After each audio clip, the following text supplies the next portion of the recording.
Hello, everyone, and welcome to a unexpected live episode for Superman 2025, originally titled Superman Legacy, by James Gunn. We're going to talk about the film, but of course, if I'm talking about Superman, I don't want to talk about Superman with anyone other than Manny Muskets, but he wasn't available. Hey, Frank.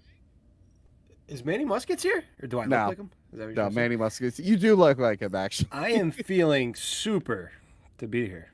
You're feeling super excited. Does that make sense? Yeah, everyone, let us know how our audio is. We were having some tech issues. It's been the week of issues with me and Frank. We'll get into Hey, that. at least we saw the movie early, all right? At I'll least take we, that. you know what, Frank? Thank God we saw the movie early. You almost didn't make it, Tony. You scared me. Oh yeah, we're gonna get into that. We'll get into that soon. But yeah, let's. This is a live episode. Tonight was going to be the what is the best 28 days later episode. That is now delayed. But no, we're here to talk about Superman. One of the movies I've been. There were 3 movies I've been building up to all year. That was Final Destination: Bloodlines, Mission Impossible: Final Reckoning, and Superman. Um, just a quick heads up. I'll be at VHS Fest all weekend long. I've been promoting this for a while, so I hope some of you will be there. Tickets are sold out for Friday and Saturday, I believe. But yeah, I know me and Casey will be there, and Tim from Tapes in the Crypt and Movie Dumpster. It's going to be a fun time. I hope to see you all there. Jealous. What was that? I'm jealous. Frank is Very jealous. I Frank won't be there. is jealous. I'll be having a Superman party down the street. Yeah. Frank is having a Superman party for his son. Yeah, please consider joining the Patreon, everyone. We have a lot of exciting stuff on Patreon. Oh, God. Where are you going? Don't mind me. Do not mind me. You're good. What is he doing? Whatever you were doing, just keep on doing it. Just keep Okay, on well, doing it. head over to Patreon. What just happened? Did something fall or? No. I didn't hook up my light earlier, so I wanted to put a little sunshine on my. Because I do get my energy from the sun. Oh, okay. So Yes. You have to do that. Make sure to put giant magnets on, or giant magnifying glasses on there. I was actually just gonna call my buddy Elemental Man and brighten me up a little bit. Okay. While you're doing that, head over to Patreon. Even if you're a free member, I integrated the podcast RSS feed to it. So all regular public episodes will go to Patreon. It has better notifications. And in the description, I'm adding like the YouTube and Rumble links for everything. So you'll be able to find every episode there right now. Again, that's even if you just do it for free. You get more if you pay. You get fun stuff like these items that you get if you're the $10 patron for a number of months. You get like a new item shipped to you. You get commentary tracks. And Frank, we have a lot of commentary tracks. Some people might not want to become a patron, right? Maybe there's just one or a few commentary tracks they want. Luckily, they could just purchase it without becoming a Patreon or a patron on Patreon. Frank, they can purchase the Friday the 13th commentary track album, Yes, or they, if they're just super hardcore Frank fans, they can purchase just our track for Friday the 13th Part 2. Two. You get to listen to me and Tony on a couch for 2 hours. Yeah, it's gonna be a lot of fun. That just is listen. You can't watch. You just listen. But yeah, we've been covering a lot of Superman. We did, it's funny, we did the first Superman movie 3 years ago, and that was kind of it. And then this year we've done every solo Superman movie. Wow. Has it been leading 3 years since we did since we did the first one? Yeah. Ah. So yeah, we did all the solo ones, and a few years ago, I did like My Adventures of Superman, the Super Pets on one of the live wrap-ups, and I even did Steel with Manny Muskets. I even threw that in there. That's counts. Right, you had to. Counts technically, right? So yes, We should watch every episode of Smallville and we'll review each and oh every one. god, oh god. Um, so yeah, the what you call it? This movie is the first official DC universe movie in this new continuity, even though it's carrying over some stuff from the Suicide Squad, which was in the previous continuity. But we actually reviewed the first official entry in the series, which was Creature Commando. So if you're near here, go back and check out our review of Creature Commandos with white-haired Flag, who is black haired in the movie because there was like a scheduling conflict, so they couldn't give him the white hair in Superman 2025. So now it's this weird continuity error. Couldn't dye his hair. I guess technically it is Creature Commandos, but I mean, Peacemaker season 1 will also, be semi starting off this universe. In season 2, they're going to be doing whatever they do to course correct a little bit, which the trailer kind of semi gives that away with a hall of doors. And if you watch Peacemaker's dad, the dragon clansman dude, somehow had access to a pocket dimension. And the new trailer, it seems like a straight up sequel to the first season, but at the end there's 2 Peacemakers, implying that he's crossed over to a new universe. I think he's gonna kill the new universe's Peacemaker and take over. It reminded me of a character. Do you remember Psycho Pirate from DC Comics? Oh my god, yes. For whatever reason, the writers, like after the 80s when they rebooted, when they did the original Crisis on Infinite Earths and restarted, for whatever reason, DC decided that Psycho Pirate should be one of the only characters who remembered the previous continuity. And I would love if the movies, if like that's Peacemaker, he's the only one who remembers the DCEU and he's very confused about some things. God, yeah. I mean, anybody if they go that route. It would kind of throw you off a little bit because then if he, I mean, a one-time joke would be good, and now he's in the new universe. But like, if I wouldn't want that to be his whole thing. It would just be funny if it happened once in a while. Yeah, you didn't used to look like that. Wait, didn't you used to have a mustache, Superman? Something like that, yeah. Yes, there will be. Sorry, we just got a super chat. Oh, by the way, super chats, everyone, please leave your super chats. We will read them all. We within reason. Ask us any questions you want about the movie, and we'll read them. And Quarter Cab for $2 says, "Are we doing call-ins at the end?" Yes, if you did see the movie, I sent the Patreon link out to the $10 patrons if they want to join in at the end. Anyway, Frank, we had an adventure. We had an adventure going to see this movie, didn't we? Yeah, I didn't know if you were still behind me or not. I didn't know if you were coming. I got to the theater and I saw the tornado go by, and Tony was standing in front of the tornado, and he held up his hand to me and he said, "No, I was the opposite of Jonathan Kent." So yeah, you were going through 10 minutes ahead of me. You wisely suggested we should leave early, but you meant for traffic. I didn't even know that there was going to be rain. And right before I got on the one road to the turnpike, I get the tornado warning that literally says, "If you're outside, please pull over. If you're inside, get to a basement and hide." And I was just like, "Oh man, I gotta see Superman early." So I kept going. There was one point I had to call you. I'm like, "Frank, are you alive?" You're like, "Are we still doing this? Like, I shouldn't be fleeing away from the tornado, right? Like, what are so you were a little bit ahead. You saw it pretty bad, right? Was your Yes, yeah. I mean, as soon as I got onto the turnpike to head over to the theater, it was, I mean, a good 10 minutes of 10 miles an hour, through the floods and trying to get there. I mean, at that point, there's nowhere for me to turn around, so I just had to go through. And then you called, and I was like, "You're fine." And then I got it even, dude. I could not see. Thank God everyone's lights are on. I didn't know how far ahead of me the car was, just because it was raining that bad. And to the side of me, there were just so many cars pulled over, being smart.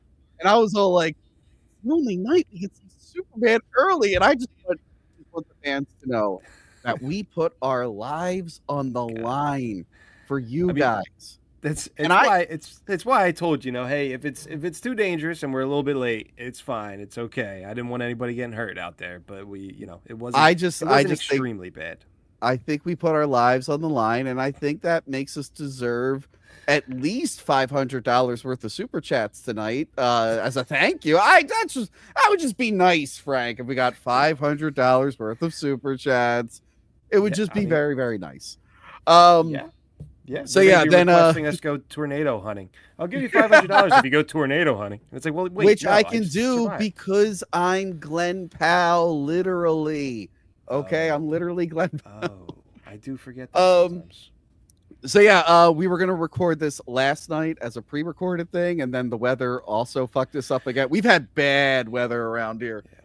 Yeah. So if you're wondering why we're doing this live, it's because I'm already putting out 28 years later and Jurassic Park late. I'm like, I wanted to get Superman early, so this was the only night we could do it because I'll be at VHS Fest and you're going away. So hope you guys are on board with this. But yeah, Frank, let's just get into this wonderful film. Yeah, going full spoilers, Superman. baby. So, and there will be spoilers. I put spoiler review in the title just for Frank. Well, I mean, it is coming out officially. First time movie times are tonight that it's going to be coming out. So I just wanted to let people know. I didn't when we did Gladiator 2 right after it came out. I didn't put spoilers in that one. I didn't spoiler in the title of that one. Well, I mean, right after, but it hasn't even come out yet. So I just wanted to let people know that this will be a spoiler-filled review, and if you don't want to be spoiled, then just close your ears at some points. Yeah, close your. I did see someone in the chat earlier said they were watching this on mute. I'm like, that's dedication. That's dedication. Okay, so this is not an origin movie, and right at the beginning we get opening text that introduces us to this new world, which I like. It was like 300 years ago, Earth found out about metahumans. 3 decades ago, Superman landed on Earth. What was it? 3 years ago, he came out as Superman, like a superhero. And then it was like 3 weeks ago, he stopped a war from starting. I believe it was 3 hours ago, he got into a fight. And 3 minutes ago, he lost a fight for the very first time. And that's when we get which, by the way, when I saw this in the trailer, I thought this was going to happen way later in the movie. This is literally how the movie starts. Yes, I think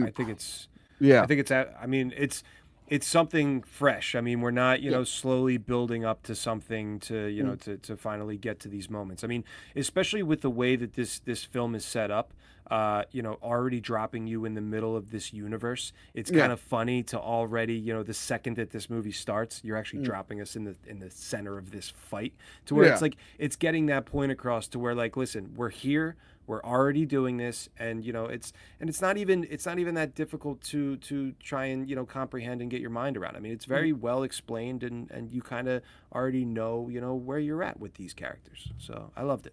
Yeah, it actually feels like when I was a kid and I would read a comic and not know what was going on. You would always just get a single issue of a comic that was maybe 3 or 4 in an actual story. You just had to kind of guess what happened beforehand. So yeah, he loses his fight. He's down and out. He calls Crypto the suit. Yeah, Frank bought all the merchandise the other day. What?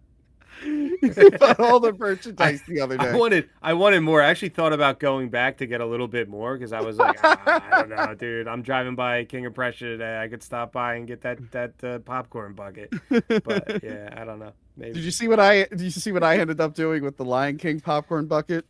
I did, dude. You went out drinking. I was like, son of a bitch. I got my nieces a Lion King popcorn bucket because they love Lion King. But then I got drunk with Lauren Soda, and she wanted to see it, so we brought it in. And we started drinking out. And my sister texted me, "Did you freeze, Frank?"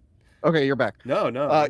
You froze for a second. I was like, "Oh no." Oh God, let's not. My sister texted me. She's like, "Hey, can you clean the Lion King popcorn bucket before you give it to the twins?" So yeah, Crypto shows up. This is Crypto's second movie. Of course, he was in League of Super Pets a few years ago, which was a fun movie. He was in Titans as well. Yeah, he was also in Titans. Very kid-friendly movie, so of course my nieces don't like it. I feel like they'll love this. So yeah, Crypto takes him back to the Fortress of Solitude, which they went all in on the crystals, which I mentioned in Man of Steel. I don't think people have to do crystals. I'm okay if it was just specific to the Richard Donner movie. Yeah. But the crystals became so popular, they are in the comics, so I'm fine with the crystals. I love the Superman robots. How did you feel about those? Yeah, I mean it's something different from what we've gotten in live action before. Yeah. I mean, to say this right off the bat of the best way that I can describe this movie from from the opening, from the second that you start to watch this thing to all the way through to the end, right?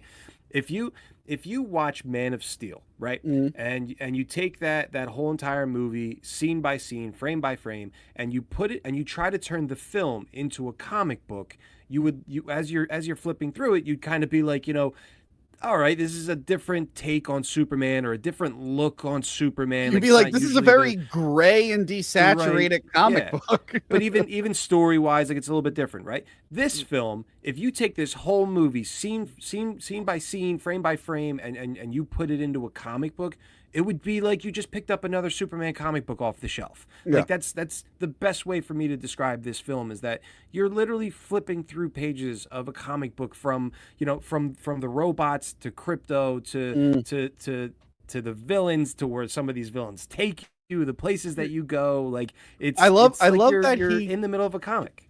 Yeah, I love that he calls them the Superman robots. I thought that was pretty fun.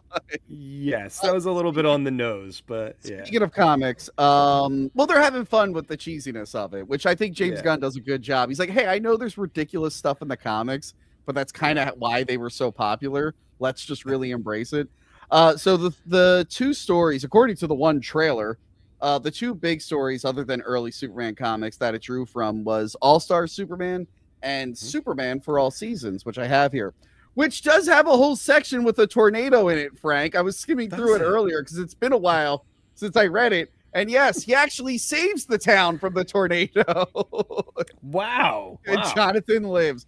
So yeah, so it's trying to go for that angle. I think it really hits both tones of those comics. So yeah, they throw him into the chair and they magnify the sunlight to heal him. Yes. Which I like. I like that it hurts him. He's like, ah. I mean, yeah. I mean, he has ruptured bladder. His lungs are punctured. Like he has a lot of injuries going on. Because when the trailer first came out with this, people were like, "Oh, why would he scream? The sun heals him." But he's being melded back together by the sun. And then he also has which I didn't fully see coming was his parents from Krypton, whereas as they played that over, I heard that Bradley Cooper and the woman, the actress from Westworld, were possibly going to be in it. I didn't know that it was fully confirmed. So when I did see them come up on screen, I was like, okay, all right, yeah, we're doing this. Awesome. Yes, he plays a video of his parents and they're speaking in another language. And it's translated for him, and they're basically saying like, we love you more than this, we love you more than that. We found a place for you, Earth. You should do this for them. But the second half of the message was destroyed in transit. So yeah. So the second part is damaged, and that becomes like a little thing, which actually now I realize why they called it Superman Legacy initially before they changed it to just Superman. But we'll explain that at the end. So yeah, they heal him, and he goes back to fight the Hammer of Baravia. Yeah. He's got to fight the Baravian Hammer, who's speaking Baravian. I wasn't expecting this. I thought it was going to be the giant monster from the trailers. No, it's this guy. And he's flying and attacking people, and we start to learn that Lex Luthor is kind of behind the Hammer Baravia. And there he is with a smoking hot Eve Teschmacher, who's just taking selfies constantly, and those selfies tie into the plot. Incredible. And he's also attacking Luthor Corp, right? Like that's the building that he's going after, one of the floors. Yeah, I didn't realize that at Oh well, no, it's the building next to Luthor. Or actually, no, it might be Luthor Corp now that I'm looking at it. The two sides of it, right? So like, I mean, I guess to look like he's not controlling it, he's like, oh, I'll take out one of the floors of my building. Yeah, which is genius. Yeah, so they have Teschmacher and Otis in this version. He brought those two characters back from the Reeve film. Which is fine. I mean, I like Mercy Graves from the animated series and whatnot. I know she was in she was one of the many characters Zack Snyder took from Superman stuff and then killed right because he hates Superman. Well, yeah, and Jimmy Olsen as well, which to see this, this Jimmy come to life.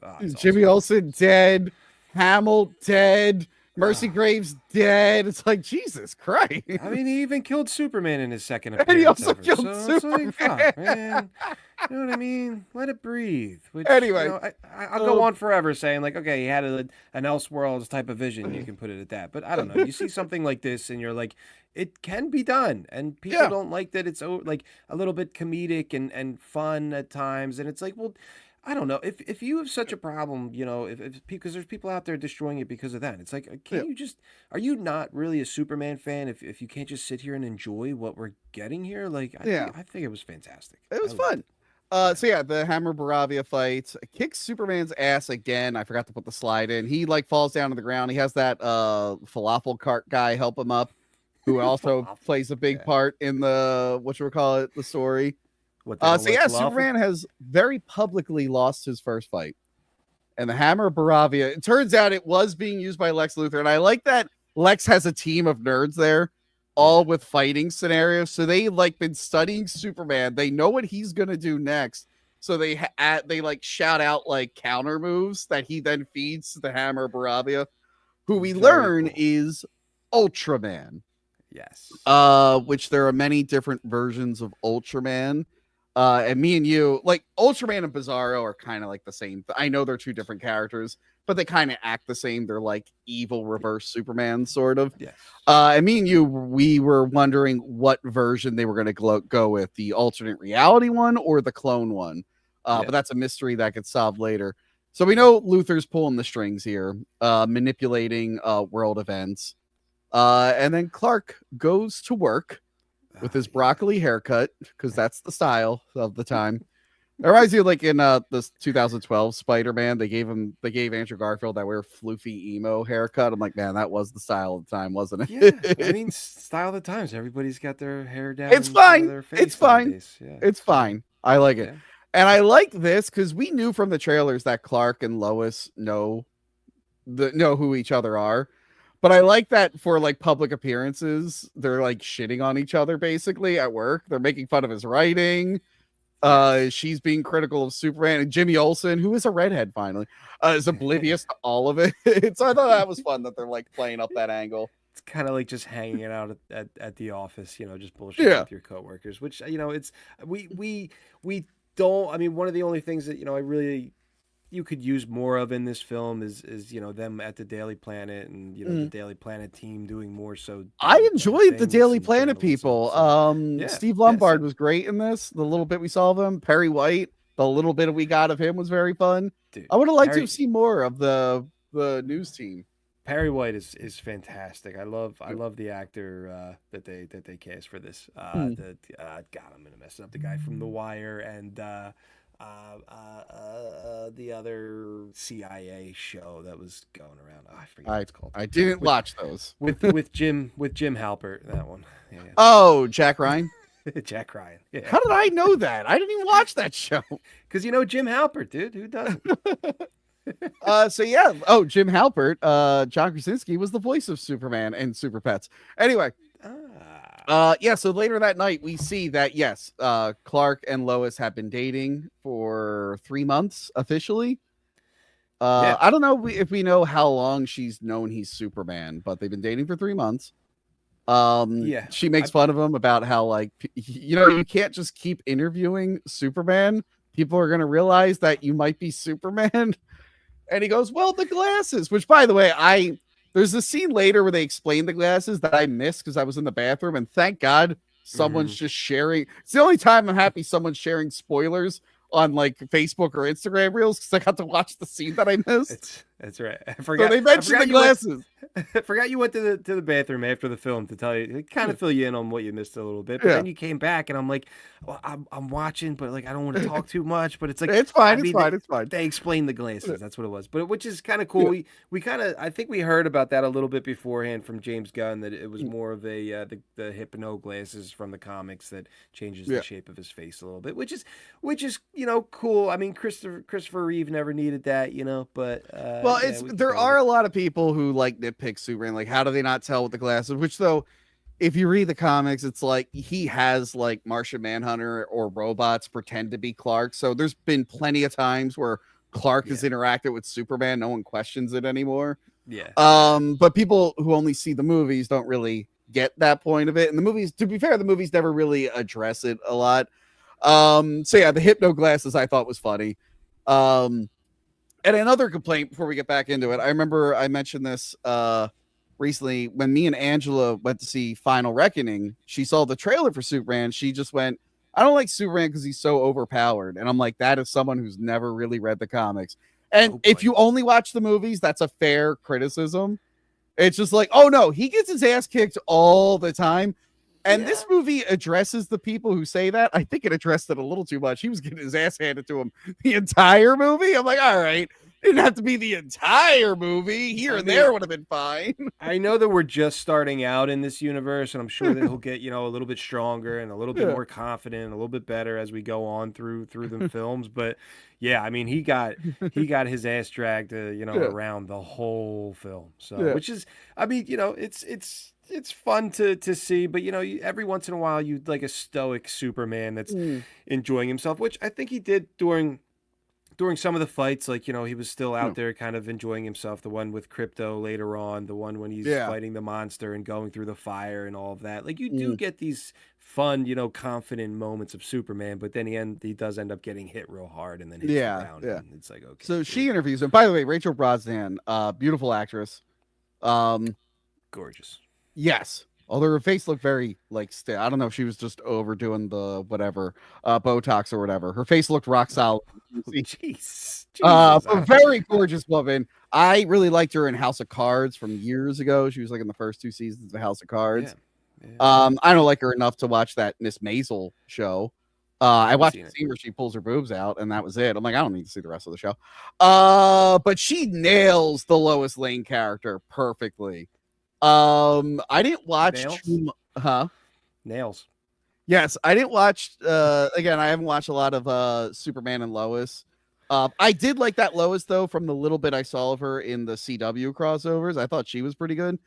But not since like Terry Hatcher have I liked a Lois Lane this much. And she's probably the best Lois Lane since Margot Kidder. She just totally nails it. So Bitsy Tulloch from Superman and Lois is fantastic. At the time, she looks like she would. I just need to see more of her. But yeah, no, agreed. Well, I've seen them all. I've seen every second of her on screen, which she absolutely killed. I mean, at the time, like as this show ran for the 5 seasons, whatever it was, she was, Lois Lane to me for the past so many years. I mean, Amy Adams was, before all of that, but I mean, this Lois Lane in this film is, I mean, she's gorgeous, but she also has that, take no shit attitude and is a hardcore journalist. And hopefully her father is General Lane in this universe. And we can kind of get into those, stories with the military and who her dad is behind the scenes. And, that would be, because we talked about that possibilities. We talked about that in Man of Steel. There's so much of her with the military. And it's like, I would have put General Lane in here somewhere. And you don't have her dad. So you can kind of see what James Gunn's setting up for the future, and I'm really hoping we get some of these. I'm hoping we get her dad in this. So. And I like that they feel like they're talking about like bands that they like. They're making fun of each other's band stuff. Punk rock. They both like punk rock, but his is too pop punk. Anyway, he lets her interview him, and she asks him like hard hitting questions. And now that's another thing. So a lot of people, and I'm seeing some comments from people in here who probably fit into this. We're just really, really nitpicking a lot of the trailer and complaining about things. Yeah. But once you see it in context, it's like fine. So people were mad, like, why is he getting angry? Why is he yelling all the time? And it's just like, well, no, in like the context of the story, he's never been pressed this hard before with questions because he's Yeah. never really been interviewed by anyone except for himself.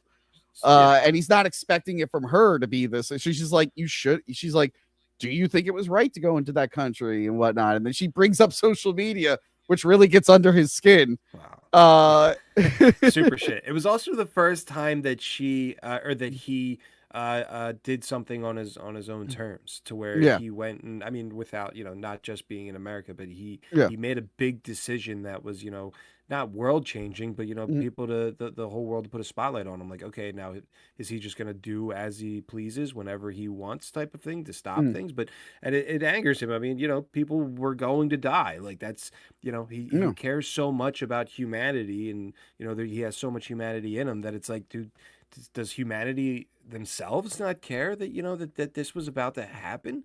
Mm. So yeah, he just, yeah, Well, yeah, crossed I the know. line. He saw that one country trying to invade another country, and I'm sure that had nothing to do with two separate conflicts that are going on in real life. I'm sure James Gunn just thought about that off the top of his head. I'm Yeah, sitting I there, I'm mean, just like, oh, this is very Russia Ukraine. This is very Israel Palestine. This is very relevant and topical right now. he came Uh, out recently and said that the movie is supposed to, be very political, and to, yeah, kind of mirror what's happening in our daily life. I mean, I'm yeah. very happy that it's not, that it's a very fantastical type of element. Yeah, Some it's of those they're scenes, two fictional countries, thankfully. yeah, some of those scenes, like, even reminded me of Suicide Squad, when they went to the different countries, and all Yeah, of that. Like, it's very, you can really see James Gunn's taste yeah. through this DC universe, and it's really cool. Yeah. So yeah, he does get upset and stuff, but yeah, it works in the again, if you're watching the trailer just looking for things to nitpick, why is Superman shouting at Lois? I'm like, well, it made sense of the thing. He's under a lot of stress. He's not expecting his girlfriend to grill him as hard as she is, and he's regretting a decision he made. So I kind of get it. But yeah, he says, like, I'm not representing any country. I'm just here for good and whatever. And she's like, all right. And she has to keep being like, no, I believe you. I trust you. But if you're going to be like with the world, and other people are going to ask the same questions I do, and you need to be ready for it. And he's Yeah, not ready for it at this point. yeah. Which That's why I he only thought was a interviews really himself. cool, huh? That's why he only interviews himself. That's why he only interviews himself, which is fine because you have to have a little bit of growth there. Yeah. So I like that we see him like this a little bit. But yes, back at the fortress, Lex, I forgot, the engineer is one of his other bad guys.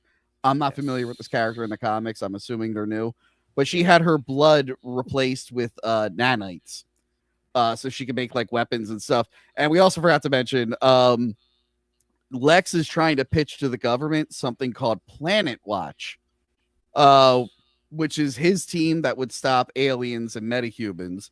But it didn't get funded because they're too afraid of Superman. They're like, if you better be sure he's a threat. Like, we don't want to risk going forward with this. Yeah. And so he needs evidence that Superman's bad. So he goes to the Fortress of Solitude. The engineer found the fortress, but wasn't able to get into it. But yeah, somehow the fortress just opens up for them. Hmm. This one is DNA coded. It's not like the other fortresses with the giant key. They went with the DNA coding, and me and you right there, knowing the comics, were like, Ultraman's a clone. Yeah, you're gonna need something there to get him in the Yeah, door. So Ultraman is yeah, either a clone or alternate reality, but either way, he is a Superman. There's no other way they could have gotten in there. But yeah, yeah. they get in there, they fucking wreck the place. Yeah, the engineer's pretty. I Yeah, mean, the way she is in this is badass. I mean, the yeah, I thought actress she is was cool. fantastic as well, and yeah, it was pretty. I mean, but to see all the Superman robots, Mm, die that quickly, or yeah, get destroyed that quickly, you're like, oh man, we are off to the races here. Like, yeah. this first hour, going through, like, it Mm, was. There was a lot of information, and it's not so much that, it was too fast paced, or we're jumping from one mm, thing to another, because it didn't feel like that. It felt like we were still following these characters, and their causes of, this happened, so they're going to go do this, and it's not like we're jumping around crazy, enough. But it's like, after the mm, first hour, I'm sitting there, like, and I look at my phone, I'm like, oh my God, there's another hour left. I felt like I was like towards the end of the film. Like that's how much was packed. Was not that it was like moving slow, but like it felt like it moved fast, but it felt like there was so much packed into this film that first hour that it's just like, oh my God, Yeah. like give me more. So Wait, wait. fun. Real quick, sorry, looking at the Forge of Solitude, I just remembered another. Oh God, I just remembered another thing that people were nitpicking that ended up not being a big deal. Were you aware of Superman's clown shoe? Did you see that controversy? Okay, I know the face problem with his eyes that people. No, well, no, that was okay. Yeah, so what was it? 2 weeks ago, they released a clip of him yelling at the robots for Crypto destroying the thing, and he walks away, and suddenly his foot grows really big. And everyone's like, why did they CGI his foot for less than a second? How embarrassing. 250 million embarrassment. And I looked at it and I was just, and they were all zooming up on it. They're literally, Frank, there was one where they're like, soulless, and it's Superman's clown shoe. And then it's like, with soul, and it's Superman's boot reveal from Man of Steel. And I'm like, well, one, that's a close up of a boot. The other one you cropped. Two, they shot with an anamorphic lens, and when you get to the edge of a lens, there's some distortion, like the anamorphic ones. So Superman, just the actor got real close to the lens, so his foot grew for a second because it always distort stuff on the end. But you know what, Frank? Filmmaking, then, Tony. Yes, Frank. Everyone was bitching about that, right? And we saw this in IMAX, and I was looking for it. I don't know what it's going to look like in other screens, but specifically in IMAX, the shoe's cropped out. So people are bitching about something that's not even really in the movie, which I thought was fucking hilarious. Shit, are you still there? Did you freeze? Did I freeze? Frank? Oh, no. Oh, no. Am I frozen? Is he frozen? Can you hear me? Yeah, can you hear me? Yes, I can hear you. You can hear me. Do I sound like crap? No, you actually sound decent. All right. Shit. Are we live? Ah! Yeah, we're live. Yeah, fuck, man. I don't know why my internet does that, but it just completely just kicks me off sometimes. Jeez, you got to get you should get a technician out there. That was happened to me all last summer. I kept getting kicked off, and it turns out the connectors going into my house were like rusted. So like nothing I was doing in the house would fix it. They had to go, and so yeah, I would call a cable guy if that happens a lot. I'm gonna call Jim Carrey and make sure he gets his ass over here. Anyway. Oh, sorry everybody. Sorry everybody. Right. So basically, we were talking about Superman clown shoe and how everyone wasted a week complaining about something that's technically, at least in the IMAX version, isn't in the IMAX version. Anyway, the engineer ends up hacking into the computer at the Fortress of Solitude, and she finds something. Yeah. She's like, wait a minute, I can use my technology to fix the message. You might be. We already talked about Ultraman. I put the slide in the wrong place. It's okay. We talked about why, or you might be wondering why Superman isn't there. Can you hear me? Are we good? Yeah, I got. Okay, you had a concerned face on for a minute. I thought I lost. No. Don't worry about my face. Just keep okay. You might be wondering why Superman's not there. It's because Otis and some other henchmen let out a baby kaiju that has grown gigantic sized overnight, and Superman's dealing with a giant kaiju in the middle of Metropolis. He's really having a hard time trying to get it to stop from breaking everything. And this is when we get introduced to the Justice Gang. The Justice Gang, yeah, which is fantastic. I mean, I love that they chose these three. So Mr. Terrific is like he might steal the show in this. He film. really does, and I really like that actor, and I like Mr. Terrific, so I enjoyed seeing him in this. I really like Hawkgirl is like one of the few like lady versions of a character or female sidekicks that's actually cooler than the male. I always like Hawkgirl way more than Hawkman. Yeah, people were having issues with her, with like her scream and this and that through it, saying that it was weird. But I think that it like we got a lot of just tidbits from these three. I think especially Hawkgirl through this, to where it kind of makes you want a little bit more and to keep on seeing. And they're like, people, I keep reading that people are saying that she doesn't really, you can't really understand who the character is, or why does she have a screech, or why is she doing this or that. And it's kind of like, well, no, I kind of want to see more. If anything, I want to see the Thanagarian War, and Well, I would think that Hawkman's out there somewhere, and maybe she hasn't met him yet and known that he's reincarnated as well. that's the thing. I don't know if they're doing like the Egyptian reincarnation or the alien or both. Maybe it'll be both. They didn't really tell you. And of course, we have my favorite Green Lantern of all time, Guy Gardner. That's not the right bowl cut. They gave him a bowl cut, but that's not the bowl cut from the comics. I wish they did the actual bowl cut. I do like Nathan Fillion. He was really good. I would have liked Nathan Fillion maybe 10, 15 years ago better as the character. This version, I think, is heavily inspired by the new Justice League, the one that was headlined by Maxwell Lord.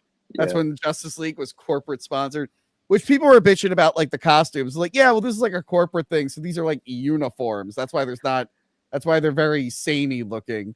Yeah, I mean, we're getting a Lantern series where even Hal Jordan's older through it as well. He's played by Kyle Chandler, right? And he's older as well, and it's kind of like I do want to see these characters when they're a little bit younger. Nathan Fillion obviously is perfect for this role. He's fantastic in it, but I'm interested to see how deep we go into the Lantern Corps, and I would think that Guy Gardner's coming back for that too. So I would assume. But yeah, they fight the monster. They kill it. And I like that, like, they're just like, Superman, what's your deal? And he's just like, well, I was hoping I could get it to an intergalactic zoo and it could be studied. And they're like, what? And they just blow its insides, which shows that, like, Superman is compassionate toward all living things, really. Yeah, like, I mean, he saves a squirrel in this scene, right? He does save a squirrel. He literally goes out of his way to save a squirrel. I mean, I think it's something where he probably would have killed it if he absolutely had to. I think it's more I don't higher think so. functioning. Not this life. Superman. I think that if anything, he would have found a way to get it out of the city or fly it out. I'm saying, yeah. I don't think this one would go to killing very fast. But they kill it because they do not have the same rules as him, which comes up later with Hawkgirl, which I thought was hilarious. But yeah, then we find out what the second half of the message was, Frank, and I think this one is going to be, huh? Oh, fuck, man. What? No, you're here. We can see you. We can see you. We can see you. I don't know if he knows. Wait, we can see you, Frank. You're good. You're good. You're good. So we get the message. Lex Luthor is able to play. I love that he's on a TV show with Michael Ian Black. I think it was Michael Ian Black. And they're talking about this message they found from the Fortress of Solitude. And this, I think, is going to really divide people, Frank. I personally don't like this, but I get that it makes sense for this story that they're telling. Yeah. I wish this wasn't a thing, but I get it. I'm going to let this one slide, even though I'm usually not for this. The second message is Jor-El and Lara basically telling Superman to rule over Earth, kill anyone who gets on his way, and repopulate the Kryptonian lineage and whatnot. Yeah. So basically, his parents, I guess the Kryptonians were real assholes, and that's how they got themselves blown up. And they were like, "Hey, go over there and rule and take over everything." So in this version, the Kryptonians are very malevolent. Yeah. How did you feel about this? I mean, it made me worried, through watching the film, because I agree with you. It's like, I don't really want to see that his parents sent him to Earth to rule and take over and be a horrible person. But there's also a sense through this to where like all these characters kept on saying that it's legit. Oh no, the footage is legit. Like, we know it's legit because we know that it's not doctored and this and that. But does anyone speak Kryptonian? Like, who speaks Kryptonian? That they were like, no, they're definitely saying that. Like, they apparently matched it with a bunch of like linguists and whatnot. So I mean, that's something in later movies maybe you can retcon, but for now we're going to take it that is legit. So I don't think it is. I'm gonna say right now that sometime, I think even in the next film or sometime very soon, that we're gonna find out that that's not exactly what they said. And if it is what they said, then I mean, there's got to be a different. I don't know. I just can't trust it. I know one movie they can explore it in. We'll get to that at the very end. There you go. But just for this movie, let's just assume that is legit. They sent him there to rule.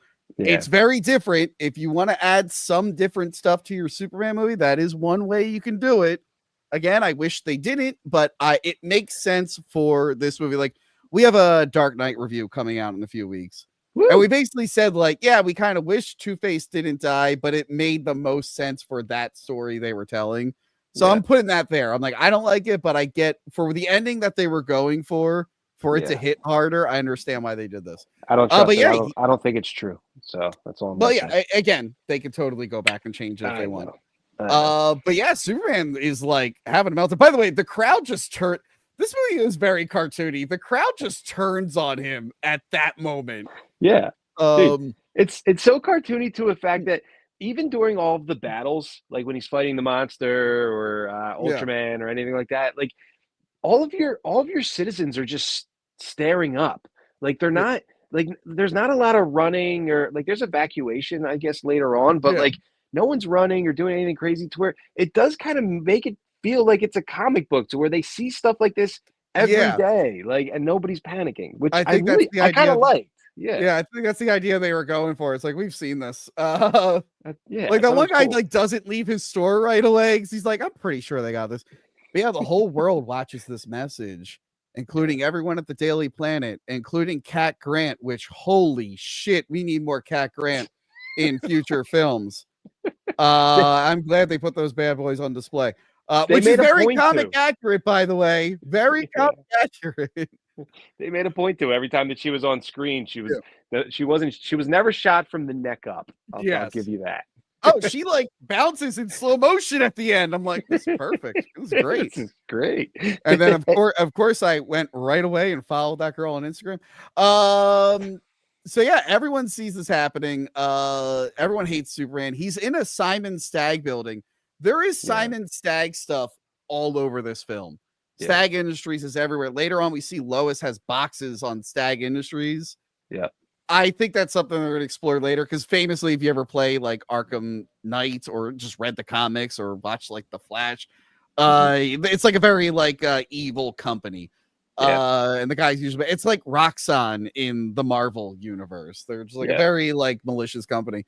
And they're setting up a lot of them. Like it's almost as if Lex Luthor will have his own billionaire foes that he's up against. Because even the Maxwell Lord cameo towards the end of it, you're like, oh yeah, like all of these billionaires hate each other and they want to all take over the world themselves and not work together. So it's cool to be in this universe. It's fun. Yeah. And then I like Green Lantern yells at him. It's like, I took an oath to fight evil aliens like you. Are you one of them? Did you lie to me? And Superman's like, no, I don't know any of this. And Mr. Terrific does confirm. By the way, I did like Mr. Terrific, his floating chair when he's walking with it looks so awesome. Yeah, I didn't notice that until this. Yeah, like until the end of this scene. I was like, wait, is that still on his feet? Yeah. So yeah, now the world doesn't know if they can trust Superman. And Terrific tells him that message is real. These guys don't lie. He flies back to the fortress and sees that 4 played by Alan Tudyk plays 3 people now in this universe. Dr. Phosphorus, Clayface, which I guess he's being replaced with that new actor, and number 4. How many other people will he play in this universe? Yeah.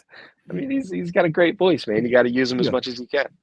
I'm still confused if the Clayface movie is in this universe. Is it? So I'm pretty positive that it is. So which it's kind of horror-esque body horror that he's going with. So it is the one from it is the one from Creature Commandos then. Yeah, I think it's the one from Creature Commandos that he's coming back, which is kind of interesting that's greenlit. I mean, it must be a really good script like we've talked about before that's what we're getting. So but like I don't know if I want to see a Clayface movie where he's not fighting Batman.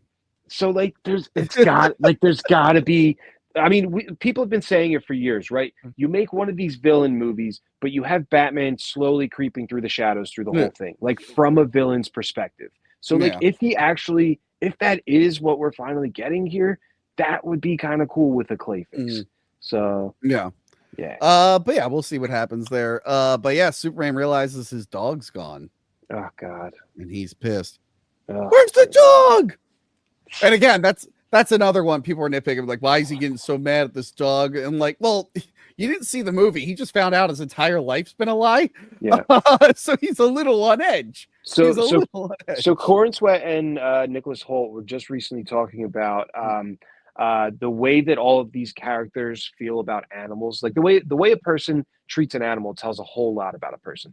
And all Superman is doing through this whole film is saving and caring for animals or babies, or children, or like the squirrel or Crypto. Like just the way that he treats these animals, you could tell what kind of person that he is. And the way that he's raising his voice is because Crypto's like an animal's the most helpless of everything. They can't use their voice or know exactly what's going on. So they can be hurt easier. So for Luthor to want to hurt these animals and don't care at all, it really shows how evil Luthor is and how much Superman really cares about people that are helpless. And by the way, this is like, I believe this is the most comic accurate Luthor we've ever gotten. Oh, dude. He has the company. He's very evil. He's got a bunch of wacky science schemes. Oh my God, yeah.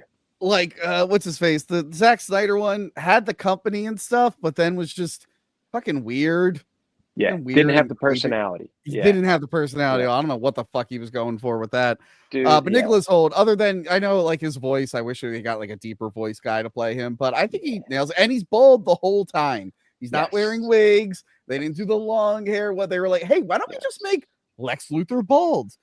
That's kind of his thing. James Gunn, dude, he dove in, and it's the best way to do Superman or any comic book. Like, read a comic, pick it up, see like how these characters are, and bring them to the screen. And that's what we did here. Again, I agree with you. From growing up with Clancy Brown, I want that deeper voice, but he's amazing. Yeah. So yeah, he knows Luthor took the dog, but he can't prove it. And now more video comes out of him being an asshole. We see Peacemaker being interviewed, shitting on Superman. He's like, yeah, you can't really trust these aliens. What he's like, and they're really jealous of me and how jacked I am. Okay. At this point, we don't know which Peacemaker it is. We don't know if it's the Peacemaker we've been following or this universe. Yeah. Another thing, Frank, that everyone nitpicked, the reveal photo of Superman with this thing in the background. Why isn't he fighting to stop it? The real Superman would be out there. Henry Cavill wouldn't be wasting time with his blah blah. For a year now, we've had to hear people nitpick this stupid thing that was just to reveal his costume. It turns out it's an interdimensional imp that's not that big of a deal, and the Justice Gang is fighting it. And Superman legit says they've got it under control. He's just like, no, there are other heroes in this universe, and I know that's a threat that they can handle. I can't be everywhere. So yeah, it was fine. And by the way, it is fun the whole time they're talking. You just see Green Lantern making big baseball bats and whacking it. I thought it was really fun. he traps it in a net or whatever, takes it with him at the end. Like, dude, it's a fun little thing. And I mean that picture that they put out is to make Superman look human, that he's going to work, lay off a little bit. It was fun, and it's just a promotional photo. Like, who gives a shit? Exactly. I mean, that was just, you can criticize the costume if you want, but like the whole, like, why isn't he out there? I'm like, I don't know. I wasn't even playing until I saw the trailer. I didn't even think this thing would be in the movie. I just thought they threw something fun in the background. But yeah, so he talks with Lois. He's upset about his parents and everything and the dog missing. He mentions it's not his dog and it's a foster situation. Which immediately, I didn't pick up on it right away. I should have. I don't know, Frank, my mind was all over the place. I did drive through a tornado right before seeing the movie, so you did see Cat Grant on screen 10 seconds before, I did so see you were Cat probably Grant. like, what? Oh my God, what did he say? But I mean, there's a lot of serious moments through this film too, that it's not all just comedy or broken up by comedy. Like, when he tries to tell her that I love when he tries to tell her that he loves her, and and then she responds later on with it. Like, I mean, there's a lot of romance. There's moments in this film that I almost teared up a little bit. So I like that scene. We mentioned this with Creature Commanders. He is very good at balancing stuff. Sometimes he messes up. Like Guardians 2 had so many moments that were undercut with a joke that wasn't very funny. Yeah. And there was a little bit of that here and there. I'd have to watch it again for like the specifics, but there were some times where I'm like, all right, this didn't have to be as jokey as it is. Probably didn't need it there, but usually he's good at balancing the serious moments and humor. So Superman turns himself in as a sign of good faith. And they take him to an a pocket dimension prison run by Luthor. Dude. Where he imprisons all of his enemies, including ex-girlfriends who write blogs about it.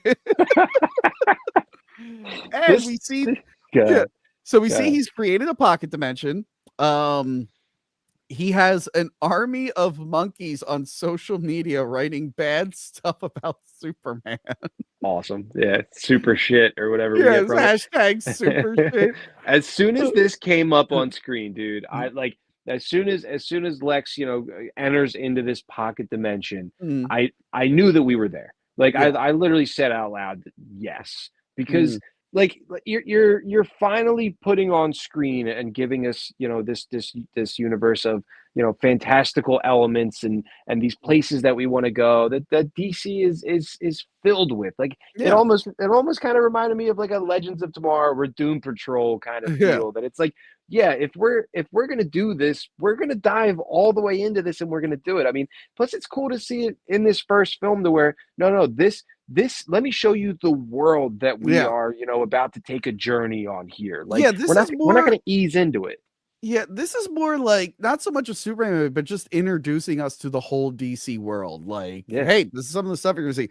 We get fucking Metamorpho in there, which I thought that was a fun, because you usually have to explain where the kryptonite comes from. I like that he could just make kryptonite, and he's there against his will. His baby is being held at gunpoint across from them. Yeah, baby Joey, I think was his name. Which looks people, like a little. I was reading in comments that people were like, oh, like, we don't know anything about him, or there's no character development with Metamorpho or the baby. What's up with the baby? And it's like, do you need it? Like, to those people, like, did you not understand, like, just from what you're seeing, like what's going on and what this, they explain his powers and they explain why he's there. Yeah. And what's motivating him. He's not a big character in the story, so we didn't need his whole background and everything. Exactly. So it's like, I think maybe at somewhere down the line we can go back and more of these backstories, but they're filling specific purposes for this. Yeah, I didn't bother me at all. I think we're gonna get a lot more of Metamorpho. I also think my theory is that he's going to be in the next Creature Commandos. I think that they're going to put him in. He would work season well 2. there. Yeah, he would work really well. So I think we're going to see a lot more of him. And I love that actor. I forget his name off the top of my head. Anthony Carrigan. Yes, I just saw him in Death of a Unicorn, and I'm excited. He's Calypso in next season of Twisted Metal. I'm really pumped for that. They're doing the tournament. Did you watch Twisted Metal from a few years ago? I watched the first couple episodes. Oh, dude, it gets good, and the new season looks perfect. Anyway, so he's in there with kryptonite being held against his will. Yeah. Again, I didn't think I'd ever see Metamorpho on the big screen. And then we get the Hall of Justice. This is where I went to the bathroom. And I missed the whole conversation about the hypno goggles. And I came back in and I realized I picked up pretty quickly. She went there for help. All the team knows who Clark is. Yeah, they didn't she didn't know that at first when when she first walked in and she was like, hey, Superman needs our help. Like, aren't you friends with him? Don't you know him? And then Guy Gardner turned around and started asking questions about, oh, yeah, do you know Superman? How close are you with Superman? Oh, so you know about the glasses that Clark wears or something like that. And then she's like, wait, what? Well, and then she said, he's got to stop trusting people. So I guess he's going around and telling everyone who he is, which is kind of funny. But he's just such a nice guy, Yeah. So I came in for that. And she was basically trying to get them to help him, and they just wouldn't. But I guess Mr. Terrific finally caves and decides to help her. Yeah. And then they drive to where the portal is that they took him into the pocket dimension. And then they just had Mr. Terrific just kick all kinds of ass. Dude. He has his own little fight scene where he's just beating the shit out of everyone. I'm like, that's awesome. As someone who likes Mr. Terrific, I was excited to see this. Yeah, this might have been the best fight scene of the film. The way that he, uses his spheres and just everything about it. It was one. Yeah. Even Lois Lane's face that like her face through this whole thing is like, holy shit! Like that's the whole audience at the time. So it was. I awesome. like making smaller characters like this, giving them big moments, because then we can make movies that explore some of, characters that me and you know very well, but like the mainstream doesn't really get to see very often. Because right before this, like Mr. Terrific was in the later seasons of Arrow. I thought he was fine there. Yeah, he was great. But most people, like film wise, don't know who this character is unless they read comics. But yeah, kind of like no one really knew who the Guardians of the Galaxy was, and he made that work. So I'm excited to see what they do down the line. Yeah. It also lets like the movie or the universe kind of breathe a little bit when you have even these lower name characters that people don't know a lot, when you give them these great moments, or even just great writing and great characters, like you really let them breathe and let them out, like it creates this whole world around it that makes you happy and feel comfortable with everything as a whole. So yeah, he was badass. Yeah, awesome. And I like that he explains when you leave this pocket dimension open for too long, it'll like crush, or it could cause a black. He's like, man, Luthor should not be doing this. This is very dangerous. So yeah, I forgot to mention, Lex Luthor executed a dude in front of Superman. Basically said, what was it? What does he want from him specifically? I forget. Oh God, who is he? No, not who is he? Why so? I forget. That's why it's like reviewing these movies, like immediately after the first he had the government there. He was asking if he was like a threat, or what his plan was. So he was gonna he killed the guy, and he basically said, "I'll kill everyone, until you give me what I want." And he says, I love that he goes, what about that interviewer, that reporter he always talked to? In the trailer, when he says that, we assume that meant Lois Lane. He goes, how about Clark Kent? Clark Kent, yeah, which was good. That's a nice little line there. You're like, oh shit. So Metamorpho feels bad that some dude got killed and he wasn't able to stop it. So basically asked Superman, he's like, hey, if I were to help you, can you get my son? So he's like, I can't. So he turns off the kryptonite. But Superman's still weak, and I like that. He reminded me of Superman 4, where he's all like mutated. Yeah. But he's just like, I need sunlight, but we're in a pocket dimension that doesn't exist here. So he makes like a miniature sun, which I thought was really fun. He's like, I can make something like a sun, and he's like, all right, hydrogen, this. Cool. And he makes a little sun, gives Superman his strength back. He breaks out of there. He gets the kid. And then there's like a fun scene where he's just going through like a proton river headed toward a black hole. And it's like him, Crypto, Metamorpho. They're all trying to save the baby from this black hole. Crypto fucks up the T-spheres at first. But it's a fun scene. It's it's a different place that you're in. I mean, you're in a pocket dimension and having a lot of fun with it. When he first saves Crypto, and he's constantly licking his face or jumping on him, and it's really funny. With Crypto, they put him in a big ball and had him chasing virtual super squirrels. It was literally like shitty squirrels with capes on them. Dude, at like some points I felt like I was watching Doom Patrol again. Like I was like, what, this is so off the wall. It was good. So they were able to save the baby and they get out of there, but he's still beat up. He has kryptonite poisoning. He needs like real sunlight and rest. So we get to see the Kents. We saw them a little earlier, and I like the Kents in this. They're very simple. They're not waxing poetic. Maybe the dad a little bit, but I love that the mom is like yelling really loud at the cell phone on speakerphone. I'm like, that's really funny. I do know older people like that. A little fun fact about this that I just learned yesterday after watching the film is that there is one of the guys that works for Howard Stern, Richard Christie, if you ever heard of him. I loved Richard Christie. So he's, his parents are from Kansas. They're he used to talk about his parents all the time. Yeah, they're a little bit more simple. They kind of, sound like, hey, Richard, how are you today? Kind of feel. So James Gunn, who's a little bit of friends with Richard Christie, or I guess, good friends with Richard Christie, he reached out to him and he said, hey, can you have your parents, call my phone and leave a bunch of voicemails talking about like what they do or just anything that they possibly can. And then he took those voicemails and those images of his parents, gave them to the actor and actress playing Mom and Pa Kent, and said, "This is what I want you to mirror your character off of and base your character off of." And that's so Mom and Pa Kent are Frank, Richard. you don't understand. Christie's parents. I didn't even know his parents were still alive, by the way. I Yeah, used to be huge into the Howard Stern show. Yeah, same. Howard Stern is a fucking crazy person now. He's terrible. Yeah, Don't listen to modern Stern. But He's an those older first few man. years at Satellite, when he was finally free of regular radio and could do whatever he want, were amazing. And Richard Christie had the funniest prank phone calls. And I remember his parents very, very well. And this is two universes colliding, which is funny because Howard Stern is a big Superman fan. And they ended up getting his guy who's way funnier than him to influence the Superman movie and not Howard Stern. So they also put him in one of the scenes. They gave him he was like a Metropolis citizen or something with a close up. And they ended up having to cut him out.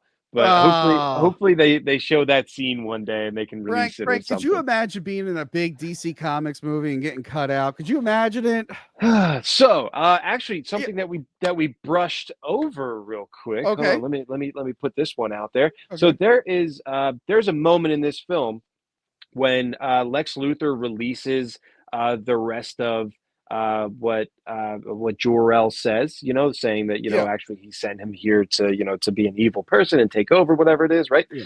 And Superman's standing in the street with all the Metropolis citizens, right? There is a construction worker standing there that's looking at his phone, and he turns his phone to face Superman and he says, "Can you believe this BS?"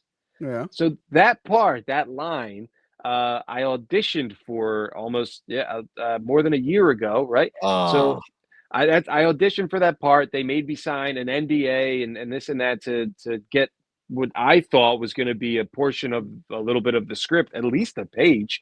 When I got the script after signing the NDA, it was literally just that line. So I was like, okay, let me try and figure out what's going on in the scene. And so I said it like 10 different ways and sent over 10 different tapes of me saying the line 10 different ways. And then I never heard back, but I was still very excited that, I got a chance to at least the audition and that I'm getting bigger auditions like that. So that made me pretty excited. But when I saw him say that line, I was like, son of a bitch, that was my line. So, but it was cool to see. Yeah. Fun fact, I signed an NDA for something recently, but obviously I can't talk about it. Ooh, there might be something you guys might randomly see me in something, or I might get cut out. I don't know. But yeah, so he rests with his parents. At his parents, Lois Lane is there, and I like that they're like, yeah, Mr. Terrific said he'd be fine. I'm like, I just love that a character just casually just said the words Mr. Terrific said. Yeah. Yeah, so he wakes up the next day with Crypto there. Which I did like. I did like Lex Luthor make fun of Crypto's cape, because it's like, why did Superman give him a cape? Why is Superman's dog so misbehaved? We will get the answer to all those questions later. So yeah, then he has a scene with his dad, or Pa Ken. He's talking about his real parents and why he was there, and I think this would have sealed like the legacy thing. Because he's basically like, Clark, you got to do what you think is right, and be about. You don't like live in their you choose your own legacy and your own fate, and that's him. I think that's probably like, hey, am I living up to the legacy of my parents, or what? I mean, this line that that Jonathan Kent has here of it's not so much of what they said that meant so much to you, but the how you interpreted the rest of that message to go. I'm butchering the lines right now, but it's it's a really great scene, and they're I mean, even them being a completely different Kent parents, in this, I love that line that he said, that it's more so of what you imagined it saying and what it meant to you than now knowing. So yeah. And the Kent farm looks a little different. Most Kent farms look pretty much exactly the same, so I didn't mind them changing it up a little bit. It still looked like a farm. Yeah. I mean, they were always like Hollywood farmers. You know what I mean? Like, or even just like old school, like Americana farmers. This looks more. This is more like, they work every day with their hands, and Also, I I like that Pa Kent's alive. They don't always have to kill him. I know the movie did. I know some older versions. Well, like the original Superman run, like his parents find him in an orphanage after he lands, and then they die before he's Superman, like the very first comic. But most versions, like you can kill Pa Kent. For me, it's optional. You can kill. For me, it's like there was a point in like Batman comics where sometimes Joe Chill was the killer of his parents, and sometimes it was a mystery. I'm fine with either. Same with Pa Kent. I'm fine if you kill him. I'm fine if you leave him. It was nice to see him alive for once, because the other movie versions just kept killing him. Yeah. I mean, again, I agree. You don't have to kill him. I mean, if anything, keep them around for a while. Like, let them, be that type of morality, that helps him through all of his issues and all that. But, eventually it would be cool to see that, I mean, not cool, but a good way of showing that Superman can't save everyone, whether you have him, die of a heart attack, like in the Reeve films that, we liked more than the Snyder version, how that happened. But it should be more so, that Superman can't cure cancer. He can't help you from a heart attack. So then he kind of have him go off and lose himself a little bit in that. Yeah. An interesting thing with this scene, Frank. Yeah. He mentions that he brought the dog because he didn't, or no, hold on. Never mind. Did I go too early? I don't know. Man, dog. I might have put it too early. Okay, so we see Krypto fighting with cows in this scene, right? Yeah. He's playing with the cows. I put the slide too early, but I'm just going to say now, later on in the movie, Krypto is around, and they say, you brought your dog. He's like, I didn't want him to rip up my parents' cows. Frank, I've concluded that is a reference to a deleted scene. And the deleted scene is the Yeti scene. Yep. I read a long time ago that Krypto was going to be fighting Yetis, I guess for fun. And it was confirmed that was a thing, because currently, right now, you can go to your local toy store and buy the Krypto versus Yeti figure, which has the limbs that break off. That's crazy. And it's all bloody. Like, his limbs come up. I go to Peg Warmers. Me and Kevin, we just put out an episode on Superman toys. We talked about a bunch of Superman toys, but then we also did the current Superman line. And yeah, you can rip the Yeti's arms and legs off, and it's all bloody, like Krypto ripped them apart. I'm shocked that it's bloody as well for like kids' toys. Like, usually you don't actually have like blood on. You can rub it and it disappears. It's pretty fun. But yeah, so I think he was about to do the same thing to the cows because he doesn't know the difference. And I think Superman's like, I better take the dog out of here before he rips up the cow. So I believe that's hopefully we get to see that scene on like the Blu-ray, or maybe they do an extended version. Not that you need the scene. It would just be fun to see. I mean, they built the toy for it, so it must have been at least in development. It's out there somewhere. Yeah. He also has I didn't mean to cut you off or change it a little bit, but he has this line that I forgot that I really liked, of when Lois, before he leaves Lois to go find Krypto, he says, I have to go find him. And she says, well, it's not even your dog. And, that might've been the Foster moment, but he said, that he's alone and probably scared out there. Yeah. And like, it just drives home the point of like, of just how much that this Superman does care about others and those that are helpless. And I don't know, it's a beautiful, it's a nice scene. Yeah. So yeah, meanwhile, a war is about to break out. Baravia thinks Superman is like done for. And they're like, okay, time to move in and invade that other country that I cannot remember the name of. And they're John Porian. I think that's it. And they're like calling for Superman to help again. We find out it is very like conflicting because Baravia, even though they're assholes, they are U.S. allies, and this other country is not. So Superman helping them was a little like, But yeah, so they start chanting for Superman, but Superman can't go because Luthor decided to activate the portal and cause a big rift. So now a pocket dimension is just making its way to Metropolis and ripping it apart.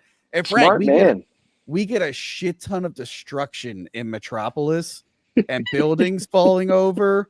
But you know what's nice? It's because it's the bad guy doing it this time. They evacuated Metropolis. There's a moment there where they're like, and they definitely did this shit on purpose, dude.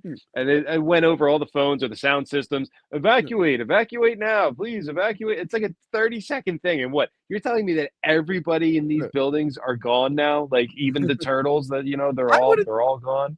I wouldn't even. Yeah, that girl has the turtle. I wouldn't even mind it if it was occupied, as long as the bad guy is doing all the destruction and Superman was stopping it. That was the problem with the other movie. Superman kept throwing Zod into buildings, and that's not going to kill him. You're just hurting everyone. But yeah, he even stops that building from crushing the car to help the lady. And then since he's there and he can't be everywhere at once, I like that the Justice Gang shows up to help the war efforts. And I love that Hawkgirl grabs the president, which, by the way, I think the Justice Gang might have started World War III. I'm not sure. Well, I mean, it eventually comes out with the whole why all that was happening. Well, still, I mean, but yeah, she grabs the president. I like that he's like, you won't do anything. You're like Superman. She's like, oh no, I'm not the same as Superman. She just lets him die.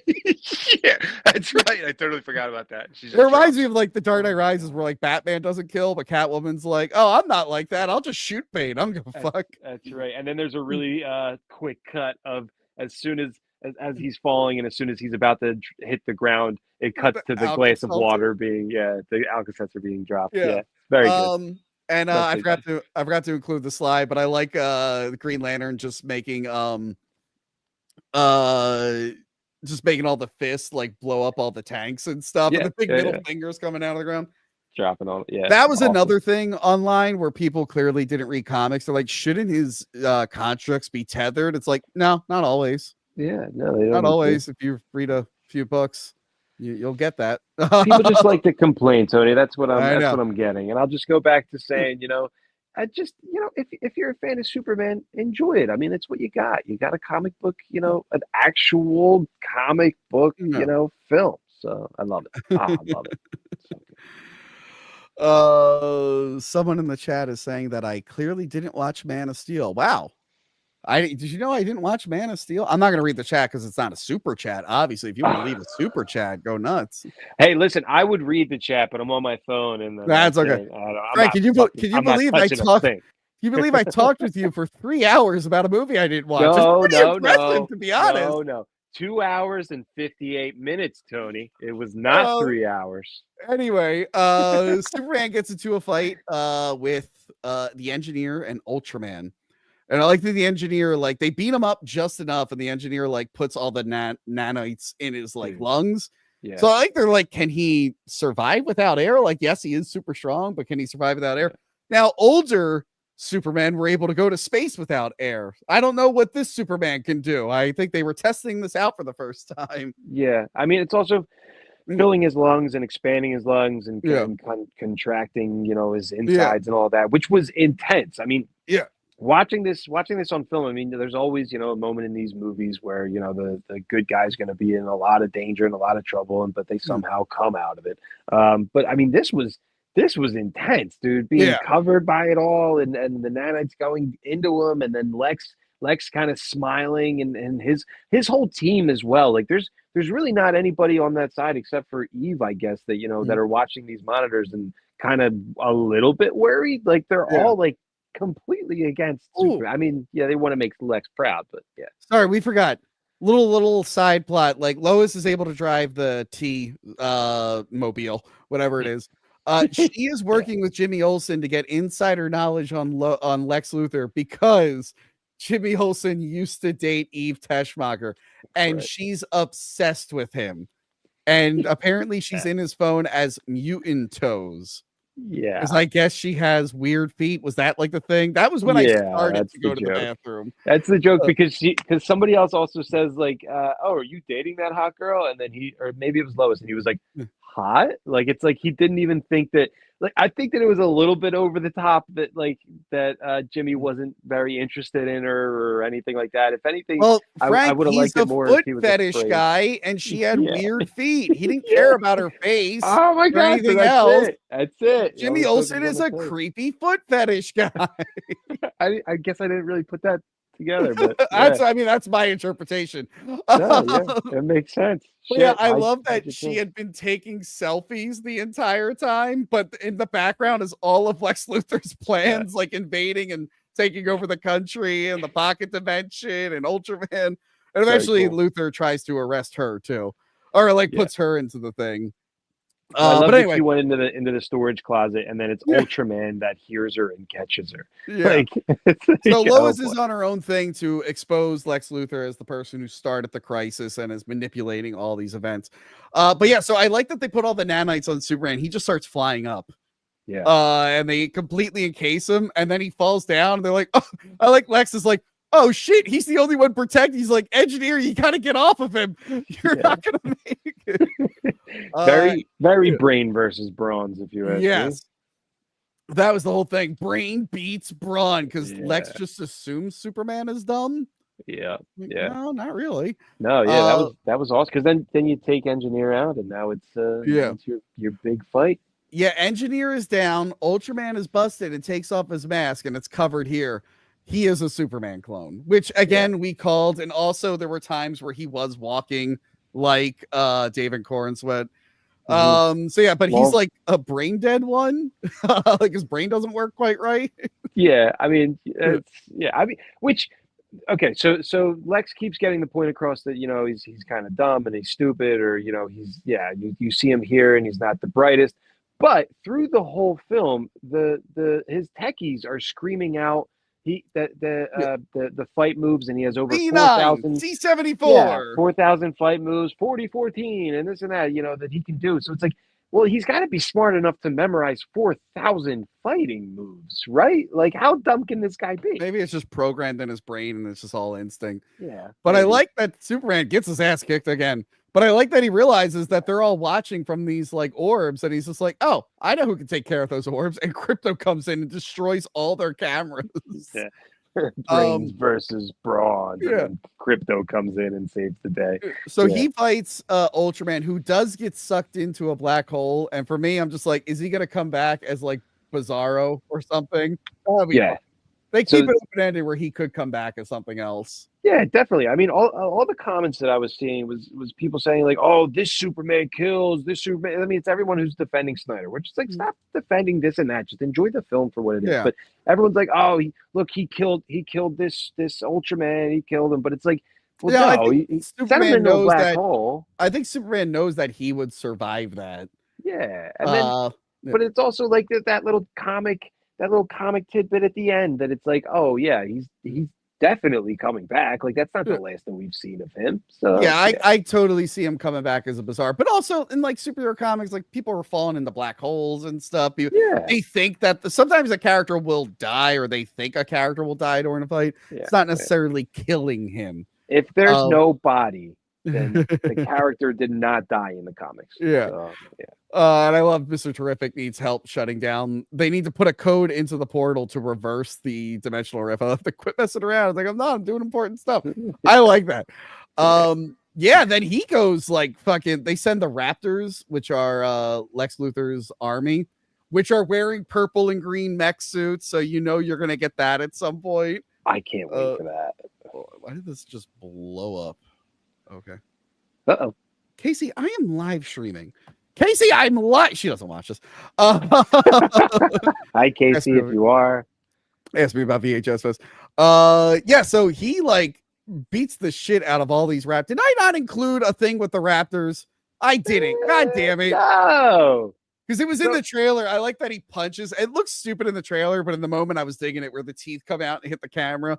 He like lasers. I guess he can control how strong his laser is, or else they'd all be like, either he knew how armored it was, or he could control the laser.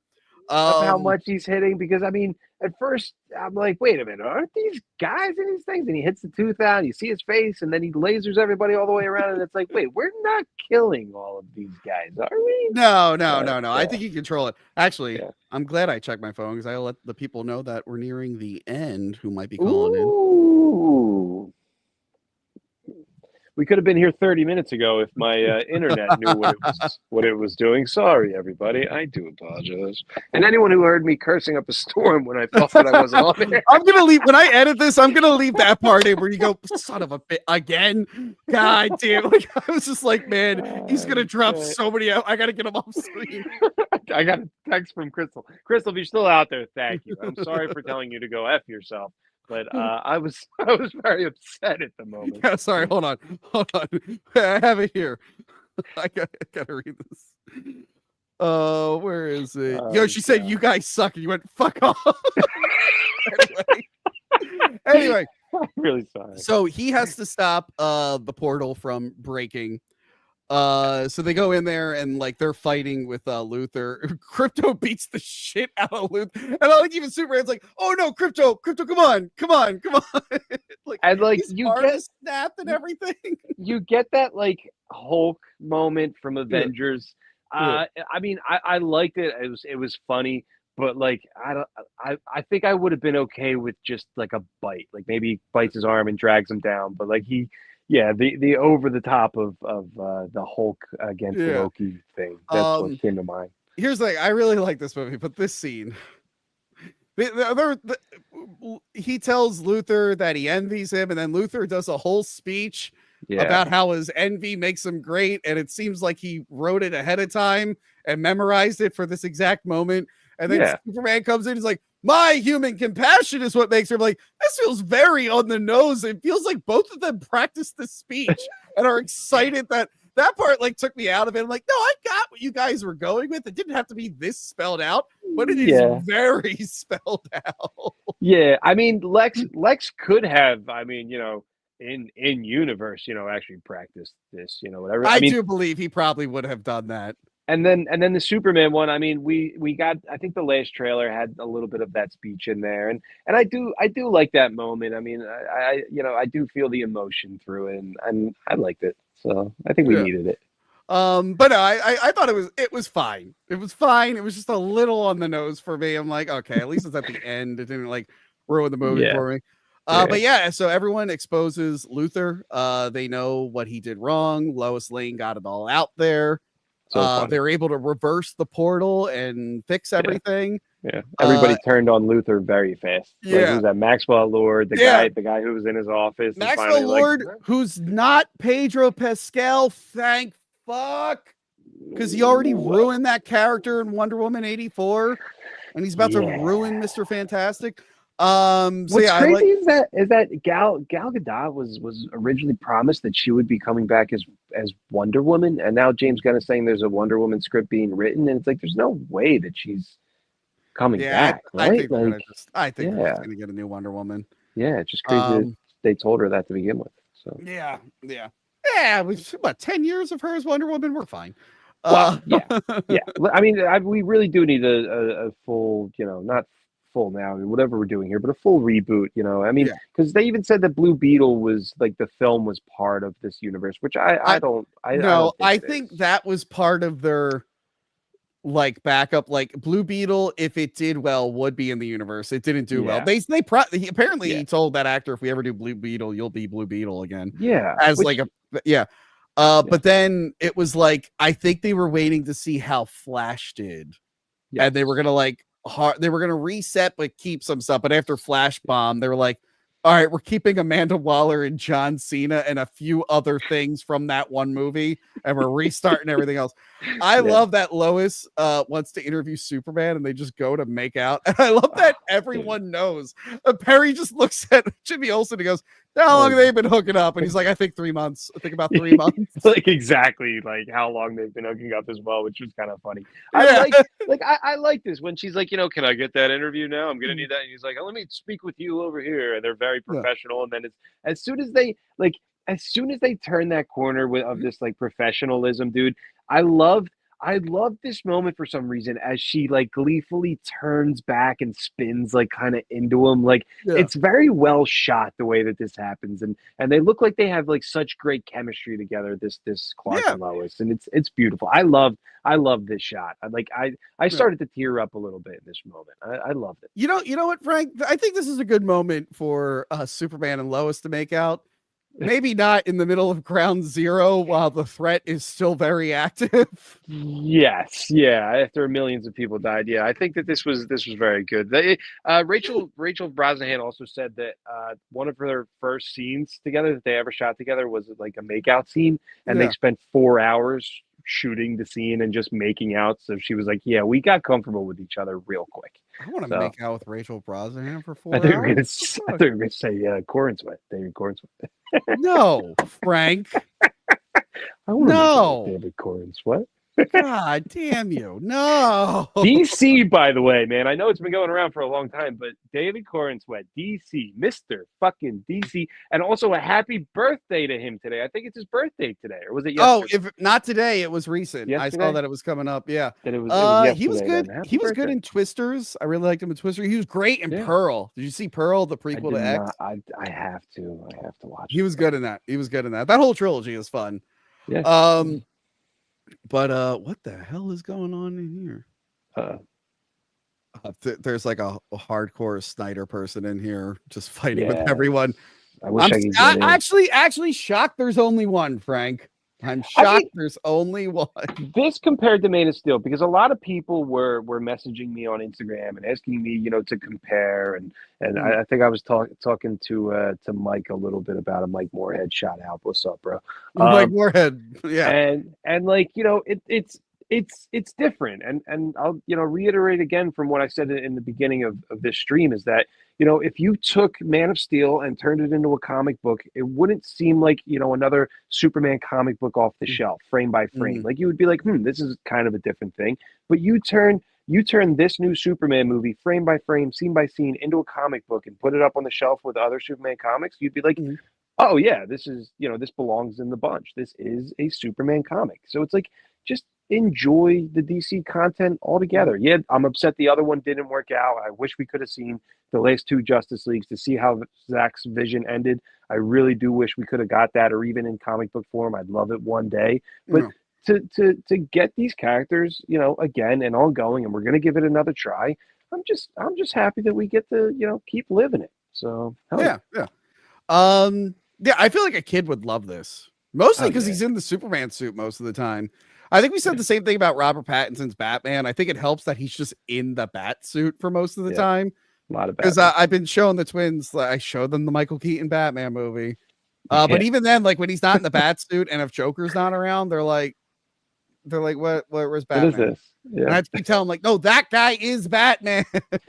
There was a woman sitting next to us. There was a couple sitting next to us that as soon as this movie was over, right, and people started to stand up and leave, she turns to her boyfriend and says, I can't wait to see Pattinson and this Superman on screen together. I think they're perfect. They're really going to mesh well. And I was like, damn, do people still not get that? That's like, like it's an. Well, I liked what that Ethan Van Sciver said. The guy who won't come on the show and is banned now for letting Manny down. I like what he said, like, just have Pattinson be the Batman in this universe. He just looks slightly different. He's like, that's how it works in comics. You'll read a Batman comic that's dark and edgy, and then you read a Justice League, but it's technically the same Batman. So you're saying different universe, but Bruce Wayne still looks like Bruce Wayne. Or so I don't care. I mean, I think they want to go older with the Robin stuff because it's going to be about him being a dad, the brave and the bold thing. Yeah. I don't care either way. I'm fine. I think we could still do an early 30s Bruce Wayne and have Damian. Like just change the Robins around a little bit. Like because I still really want an early, Nightwing or Jason Todd or Dick Grayson to come in. Like I still really want all of that. The Pattinson universe, it wouldn't mix with this. That's kind of a cool idea, but like they're gonna want to recast the new Batman, and Bruce Wayne, and bring it in. And I cannot wait off of just seeing how this universe was set up and the crazy shit that's going on constantly through this. Batman and the Robins and his foes, dude, and the Bat family and all that. Well, so far in this universe. The only Gotham stuff we've seen so far is Clayface and Dr. Phosphorus. So I'm excited to see what else he's fighting there. So the movie ends. He goes back to the Fortress of Solitude. And he's getting hit with the sunlight to heal himself. We see everyone's happy. Oh, Metamorpho joined in on the fight at the end, and he's joining he's like, and they're like, oh, you can't be in the Justice Gang, you're too weird looking. And then they're like, he's like, I like that name. He's like, never mind, you're in the Justice Gang. I think that's the best joke. Yeah, I did watch Adam's review briefly, and he did bring up a good point that Thunderbolts just did the whole "that's not our name" joke that this movie's doing. However, that is something you do run into in comic books. It's just a unfortunate coincidence that two movies did the exact same joke. Yeah, I mean, I guess I haven't seen Thunderbolts yet. I'm gonna watch it before Fantastic Four, but they literally do the same thing where it's like, oh, that's her name. They're like, that's not our name. But I've seen that in comics. I remember like Plastic and some other guy were like a team, and they kept calling themselves the Bomb Squad, and characters in the comic were making fun of the name. Like, it's a stupid name. I mean, maybe not through like the whole movies and all that, but like the Arrowverse would do it a lot when they called somebody something or something else, or they didn't want to do the exact name. Like they'd be like, or this or that. No, that sounds dumb. Like they do it all the time. So it's just unfortunate. Usually it wouldn't be this close together, but it's like it's just an easy joke that happens. But yeah, he says he wants to hear his parents because it soothes him, just like in the beginning. But this time it's his Earth parents, the ones that raised. They're like, oh, okay, I'm actually fine with the whole parent thing now. If they wanted to go with this ending, where he's like, my legacy is I'm going to be a person of Earth and I'm going to help people. I'm not going to do what other people wanted me to do. Or instructed me to do. So I like the ending. And speaking of family, we finally, this is another thing, Frank. Much complaining why Crypto is so poorly trained and misbehaved. Oh, and boy. Why would Superman put a little cute cape on him? It's because Crypto is not Superman's dog. He is a drunk white woman's dog. Supergirl exists in this universe. She's already there. She's been away. And she's a drunk party girl, which I love. And then because I heard, dude, Frank, I've had to hear people for almost all year bitch about like that clip of Crypto jumping on them. They're like, Crypto wouldn't do that. What the fuck? Why is the dog like that? And then we see that Crypto starts beating her up and she's just laughing about it. And they point out that she is a terrible owner and she's the reason Crypto's such a shitty dog. Perfect. Like, I mean, this scene is I mean, it's especially like, the last one at the end, it just puts such a smile on your face. It's, more of a not a post-credit scene, but the final scene going, and leading on to what comes next, right? So she definitely which I love her as Supergirl. She's fantastic in Game of Thrones, completely different character. I didn't really watch her in that show. I'm just glad Supergirl's a hot blonde babe again since the TV show. Look, I like the girl in the Flash, but that's not really the Supergirl. I'm like, please give me the skirt. I need the skirt. I mean, she's definitely. I think she's gonna kill it as Supergirl. She's definitely right. She's gonna be out on one of these planets. She's gonna be partying. She's either gonna, slip up and mess up and break a law somewhere, and then guess who's gonna be hunting her down? Lobo. Jason Momoa made it into the new universe, but as Lobo, I thought that was definitely what I'm predicting is going to happen. She's going to mess up on one of these other planets, and he's going to come to Earth hunting her down. So they say that because their metabolism, they can't get drunk. So she goes to planets with red suns just so she can party and get drunk. She's like, "Bye, bitch," and I'm like, "That's fucking hilarious." I mean, the bye bitch might be a little bit too much. Like, I mean, because then you got like all these girls that are looking up to Supergirl. I mean, all these boys have Superman that they're looking up to, and Truth, Justice, and A New Tomorrow, and Better Tomorrow, and all that. So to have Supergirl come in and then say bitch and be drunk and all that, it's a little bit worrisome. But it's a young girl, it's fun. I do want to. Because if you know anything about Supergirl, she's older than Clark, so she's more. She has more memories of Krypton. It's like the one interesting thing about her character. She looks younger than Clark because she was like lost and frozen. But she actually was there for Krypton. She knows Kryptonian things. I love that comic where it's the one where he like finally fights Brainiac in person for the first time. And she tells Clark, she's like, "Oh man, you weren't there when Kandor got attacked. I had to live through that."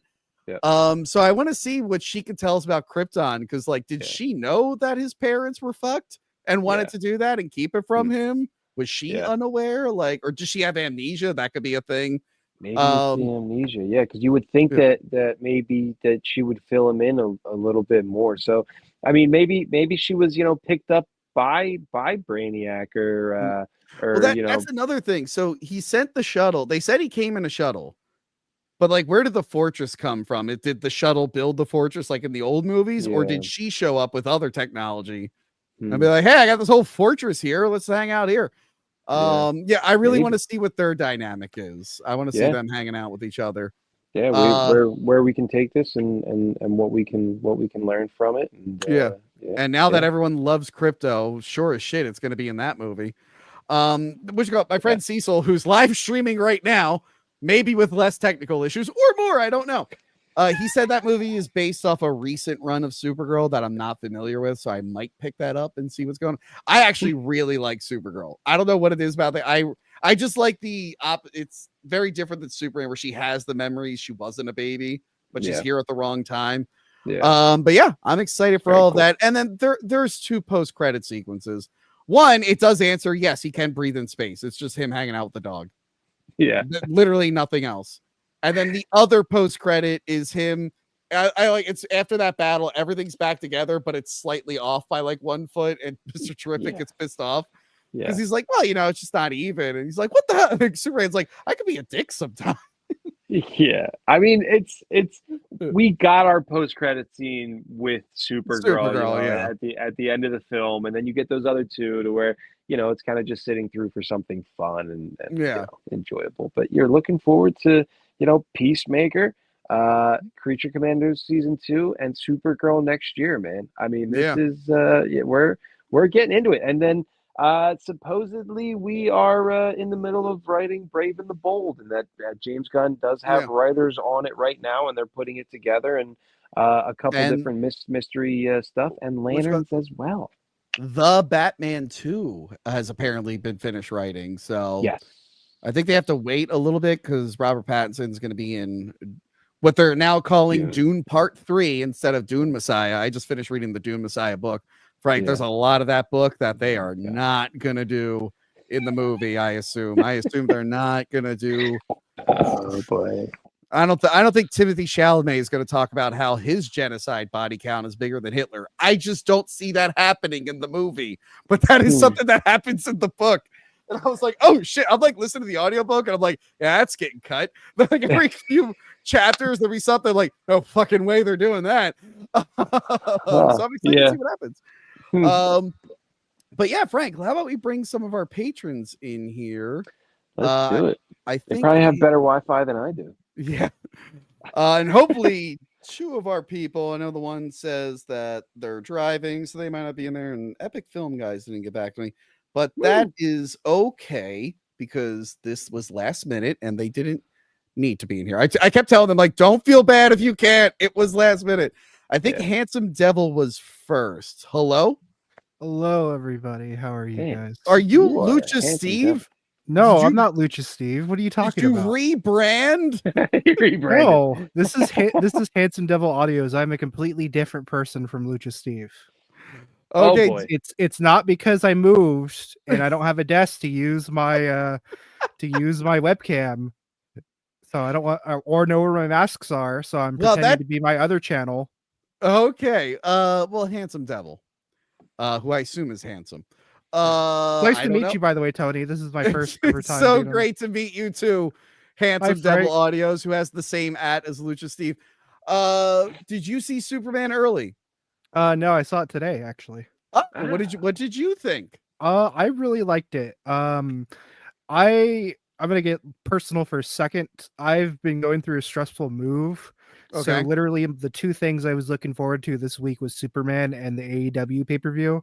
So saw Superman today. I really liked it. It really hit me. Nice. You're looking forward to an AEW pay-per-view? I'm an AEW Mark, Tony. You're still watching AEW? I yes, that a long time ago. Well, I'm happy.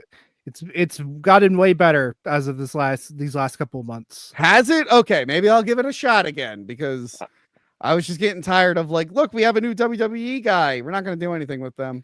Anyway, I'm happy that the I'll talk to you about it later. I'm happy that the movie could give you, some some time to not be stressed and enjoy yourself a little bit. I hope so this good luck with the move. I hope this surprise episode that we did not plan on also helped you out. It is. I've been wanting to hear you guys talk about it ever since you said you guys were going to watch it.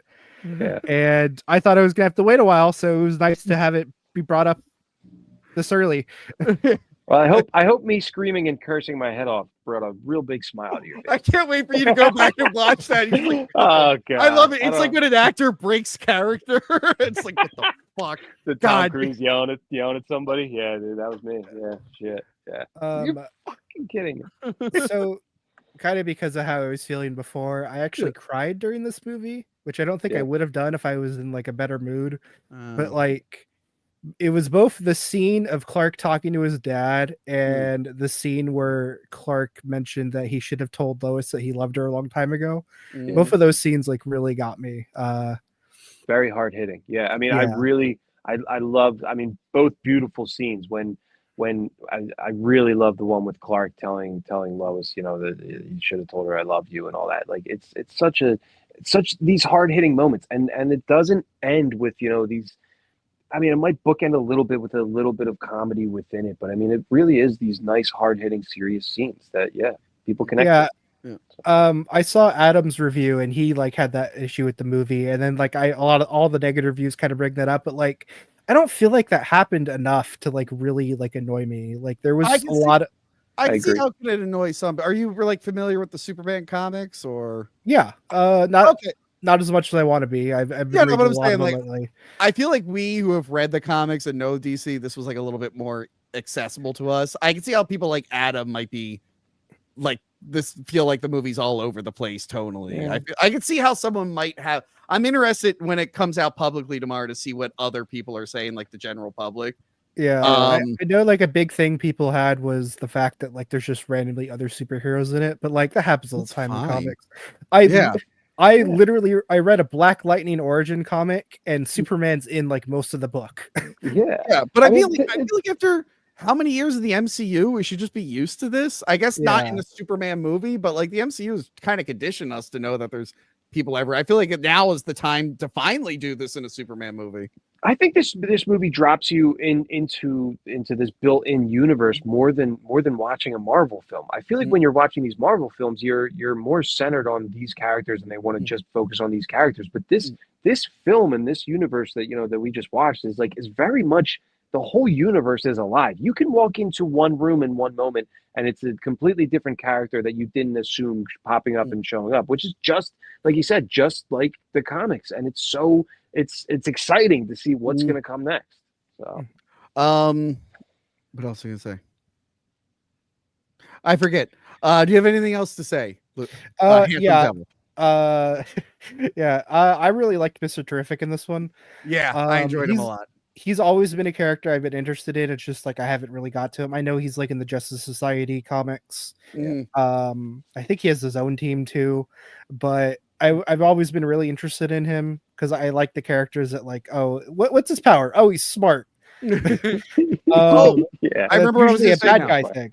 Hold on, I remember what I was going to say now. When they're in the Hall of Justice, they have the Justice Society mural up there. Frank, I think you missed it, but I told you there's a big mural with like Wildcat and everything. I love in Batman Hush, the comic, they flash back to like when Bruce Wayne was a kid and visited Metropolis and he saw like the original Green Lantern, Alan Scott, fighting someone. I would love a prequel in this universe with like the Justice Society in the past. I mean, you can also bring Flash or somebody else into this and have them run back in time or get stuck back in time. Like, there's so many options here, and hopefully it's not anything like Black Adam's shit show. Yeah, get Grant Gustin to be J.J. Garrick. That'd be fun. That would be awesome. Even to bring him back as even another Flash in another universe. I mean, at that point, then people are going to be like, "Oh, well, then bring back Snyder's verse." Like this. Yeah. But at some point, I really do think, let it be 10 years down the line, that we will dive back into that universe, depending on even if it's just some characters, we will eventually see that universe again. And I really believe in that. They really should have got Henry Cavill to play Ultraman. No, come on. It would have been made no sense, but it would have been kind of funny and distracting. Dude, the amount of well, hate that it would get online, dude, and all these people bickering. I mean, I don't know. It might be the biggest movie of the next 100 years if they did that. well, handsome devil, where can we find you? Well, I'm not going to recommend my channel Handsome Devil Audios because it's mostly audios for women and gay men. And Okay. I don't think your audience. I don't think that's your audience. Excuse me.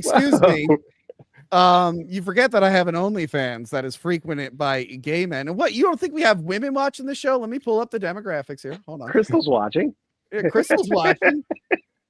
She's a woman. I think. Let's see. Audience. Give it a second. Where are we at here?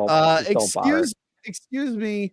3.9% of our audience is female, handsome devil. But anyways, and 0.1% is user specified. The rest is 96% male. Hello, gentlemen. It is Boys Month. Look at that. My actual channel is at MovieBuff 3000 Reviews. You can listen to my podcast that I'm very behind on because I moved. That's okay. We've all been there. All right, man. Well, thanks for stopping by. Bye. See you, man. It was nice talking to you. Yeah. Oh God, what's happening here? Okay, well, I'm glad everyone's on board with the new DC universe. No one here is going to be rocking merch from the failed, canceled universe. Not going to be wearing any. Oh, come on! Get over it. Are you the person in the chat that's fighting with everyone? Come on. No, I'm actually fine with the Snyderverse thing done. This is the only Superman shirt I have. Were you able to see the movie early? Yes. Well, not early. I saw it today, and I'm gonna try to see it under better. It wasn't the most conventional circumstances. I'm gonna try to see it more properly. Hopefully this weekend. What'd you do, man? Did you pirate it? No, but I didn't drive through a tornado, so there's that. Honestly, that's the best way to do it, I think. Yeah, really breathe in that Jonathan Kent feel. Real quick, chat right now. Can we just lift up? Who has the best shirt here? Is it Frank with the new official Superman shirt? Corbin with the Batman v Superman one? Or this shirt my dad found me that looks like Ed Hardy made a Superman shirt? He came in and he was just like, yeah, it's like from the new movie. I'm like, no, that's not from the new movie. This looks like an Ed Hardy shirt, but with Superman. Let us know who has the best shirt. So yeah, what did you think of the movie overall? Hold on just 1 second. Sorry. I really liked it. I don't know. It was the tonal change that I was looking for with the character. I just, like you guys mentioned in the Man of Steel review, in Batman v Superman, I think he says all of like 2 lines. He had in the theatrical cut, he had less lines than Spider-Man did in Civil War. And Spider-Man is only in Civil War for a little bit. It's crazy. It's insane. Yeah, Henry Cavill was such wasted potential. There's so much in that universe that was wasted potential. But I don't know. I'm glad looking forward. There was just everything in this movie felt that my one complaint is a lot of the jokes kind of felt like they were like holdovers from Chris Pratt. Like the whole, I'm doing something important here or whatever. And like there was another line too, and I was just like, this feels like a Chris Pratt line. Yeah, I mean it's a good pull because I mean it's James Gunn's style of writing and style of comedy when he brings it in. But yeah, I mean they could have James Gunn. I think is like James Gunn is like the closest who can get to like the Joss Whedon style of banter. Yeah. He's the only one that does that kind of well. Huh? I don't find it annoying. Like you were saying, you don't like Guardians 2 all that much because you feel it. There were so many moments that were just undercut with a joke. There's humor in that movie that's good. It's just a few it's no many. Thor Love and Thunder though. No, that was just bad humor altogether. Guardians would have like a good moment and then they would felt the need to force a joke in when it wasn't needed. That was my issue. I don't know. I think maybe the humor was just right enough for me, maybe. Plus that was around the same time where I was like, oh, the most serious death we've had in the MCU was an ant over like the last 8 years.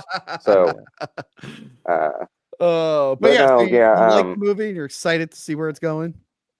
Yes, and there was I'm drawing a blank now. There was another point that I was wanting to make. All the Stag Industries stuff. That's a cool little Easter egg. Because if you're familiar with the character in the comics, Metamorpho, Simon Stagg is actually the reason why he becomes Metamorpho.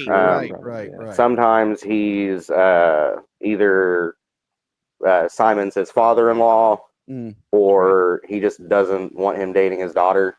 Yeah. We do see the daughter. We do see his girlfriend. She's just a normal lady. I don't know how she squeezed out a fish lady. He doesn't look like a fish man, but whatever. A fish baby, C-section. But yeah, I'm glad you liked it. Any last words before we go to the next guy? Do you think we're gonna get Snyder's last 2 Justice League films in comic form or anything else like that? Are we ever gonna know what happens to the Dark Side War? Maybe, probably not. We might get a little. We're probably maybe a comic if we're lucky. But no, I kind of think. Plus, Snyder's went insane over the last ever since that happened. Understandably so. Did you guys see the new Rick and Morty joke? I don't watch Rick and Morty, but was that actually Zack Snyder? That did sound like James Gunn. Yes, that was both of them. Okay, that's the funny thing because the fans are trying to split them up. I'm like, no, the guys, they're actually friends. Yeah, they like each other. That bit cracked me up. Apparently, there was more to it too. I saw another clip later on. He's like, I wish your biceps are so big, so so is my heart. I haven't watched the new episode yet. I gotta check it out. I only watched it. I only ever watched 1 season of Rick and Morty, and dude, first 3 were good, and then 4 was just. I've not went back ever since. My girlfriend at the time watched it, and then after we broke up, I was like, I don't care about Rick and Morty. I don't watch it. I mean, the last season before this one, they kind of cleaned a lot of stuff up and kind of brought you somewhere. It's just there's so much controversy to it now, and that was the other thing. I was like, fuck that. It's gonna be weird. I'm done with it. I did see the new King of the Hill trailer today. It's pretty interesting.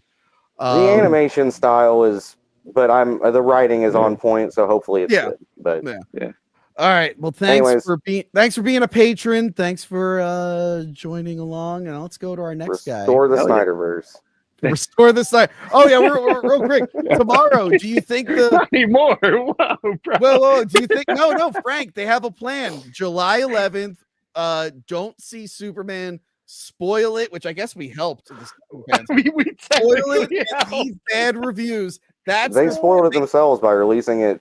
It's in theaters today. A bunch of places I saw. They think if this movie fails, they'll bring back the other failed Superman. It's like, no, they'll just stop making Superman movies, you idiot. Incredible. Like, dude, you're getting DC content, man. Like, one was cut short and it sucks, but everything fell apart. Last thing, sorry, the Kents. Oh god. The best improvement ever, hands down. Just the way they handled that was like, how hard is that to do? How hard is it to write supportive parents? Now that I know that Richard Christie's parents inspired, I'm all on board for them. That's so fucking funny. I gotta tell my mom about that. But hey, mom, remember Richard Christie's parents? They're Superman's parents, technically. I saw Nostalgia Critic was mad about the Kryptonian parent change. But anyways, bye guys. Thank you. Yeah. See you, man. Well, I'll call Nostalgia Critic and I'll be like, hey, fucker. Hey, I heard what you said about Superman, you fucker. Let's go to his house. Knock on his door. I think he's like around Chicago. Yeah, let's go to Chicago, Frank. And let's give Nostalgia Critic a piece of our mind. It says here that you told Hack the movies to go eat shit, douchebag.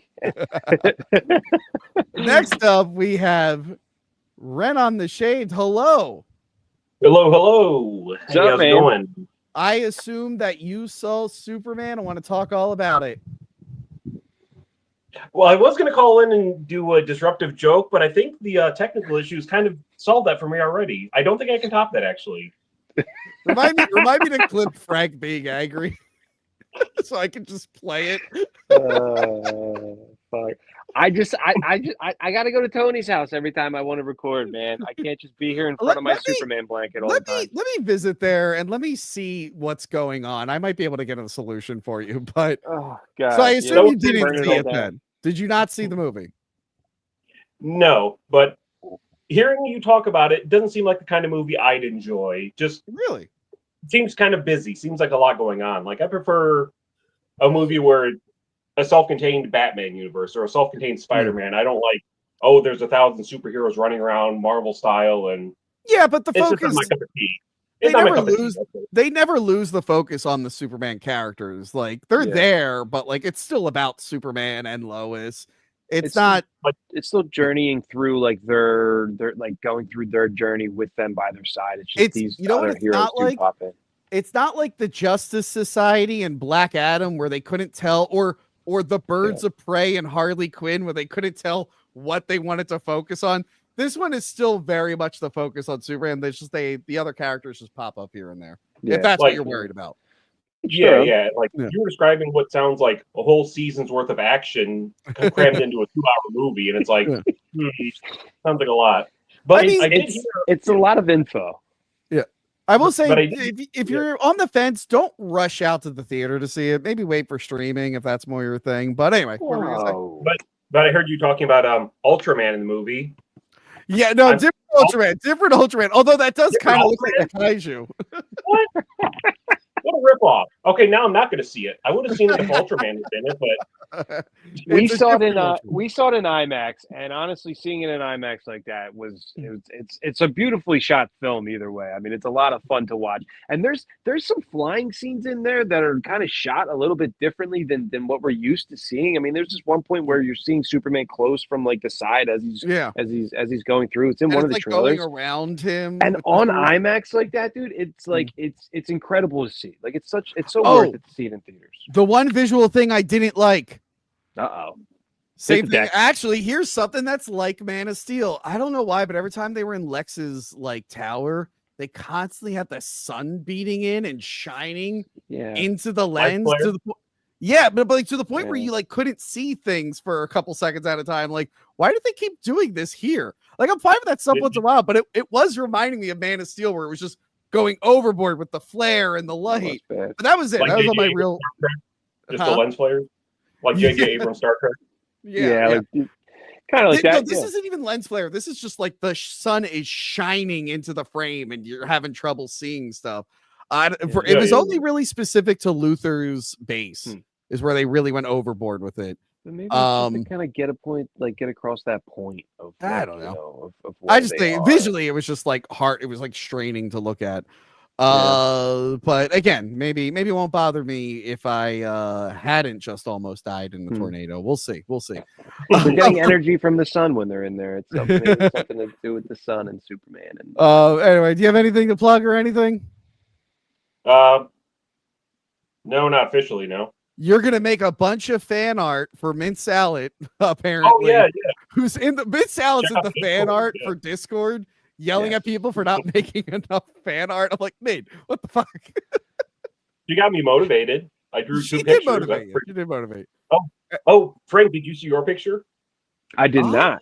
Oh, wait, hold on. I'm glad you. How recent? A couple of weeks ago. I don't know if you're on the Discord, so I couldn't find you. I don't. No, Frank says he'd rather die than talk. Shut up. He says that all the time. Are you? You know how many people I talk to every day? I said, Frank, join the Discord, and he said to talk to those dirty pores, and I went, Frank. You know what? I didn't even know that there was a Discord because Tony doesn't like to fill me in on anything. It comes with the Patreon that I gave you a free account to. Oh shit! Are those the emails I keep getting? Oh shit! Fuck! Why can't I find it? Hold on, I'm still looking. Because I don't know how your technology thing works here, but instead of me just turning the camera around on my phone, I don't know how to do that. You know what I mean? Yeah. Hold on, I'm still looking. Renan. That's me as Jeff Goldblum. It'd be more recent. It's recent. Just more before recent. The Joey C picture. Just before the Joey. Okay, hold on. Yeah. Frank, we're gonna find this. Yeah, no. Tony doesn't usually like to show me anything, so I'm very happy that you're forcing him to do it. And just saying it's fan art, the Hack the Movies cast, and hell yeah, we'll see. I love it, dude. That's awesome. Give me a second. Frank, it's gonna blow your mind. My mind. It's nuts. This is Frank as a fox. That's his persona. Yes. I got to print it out, hang it on my wall.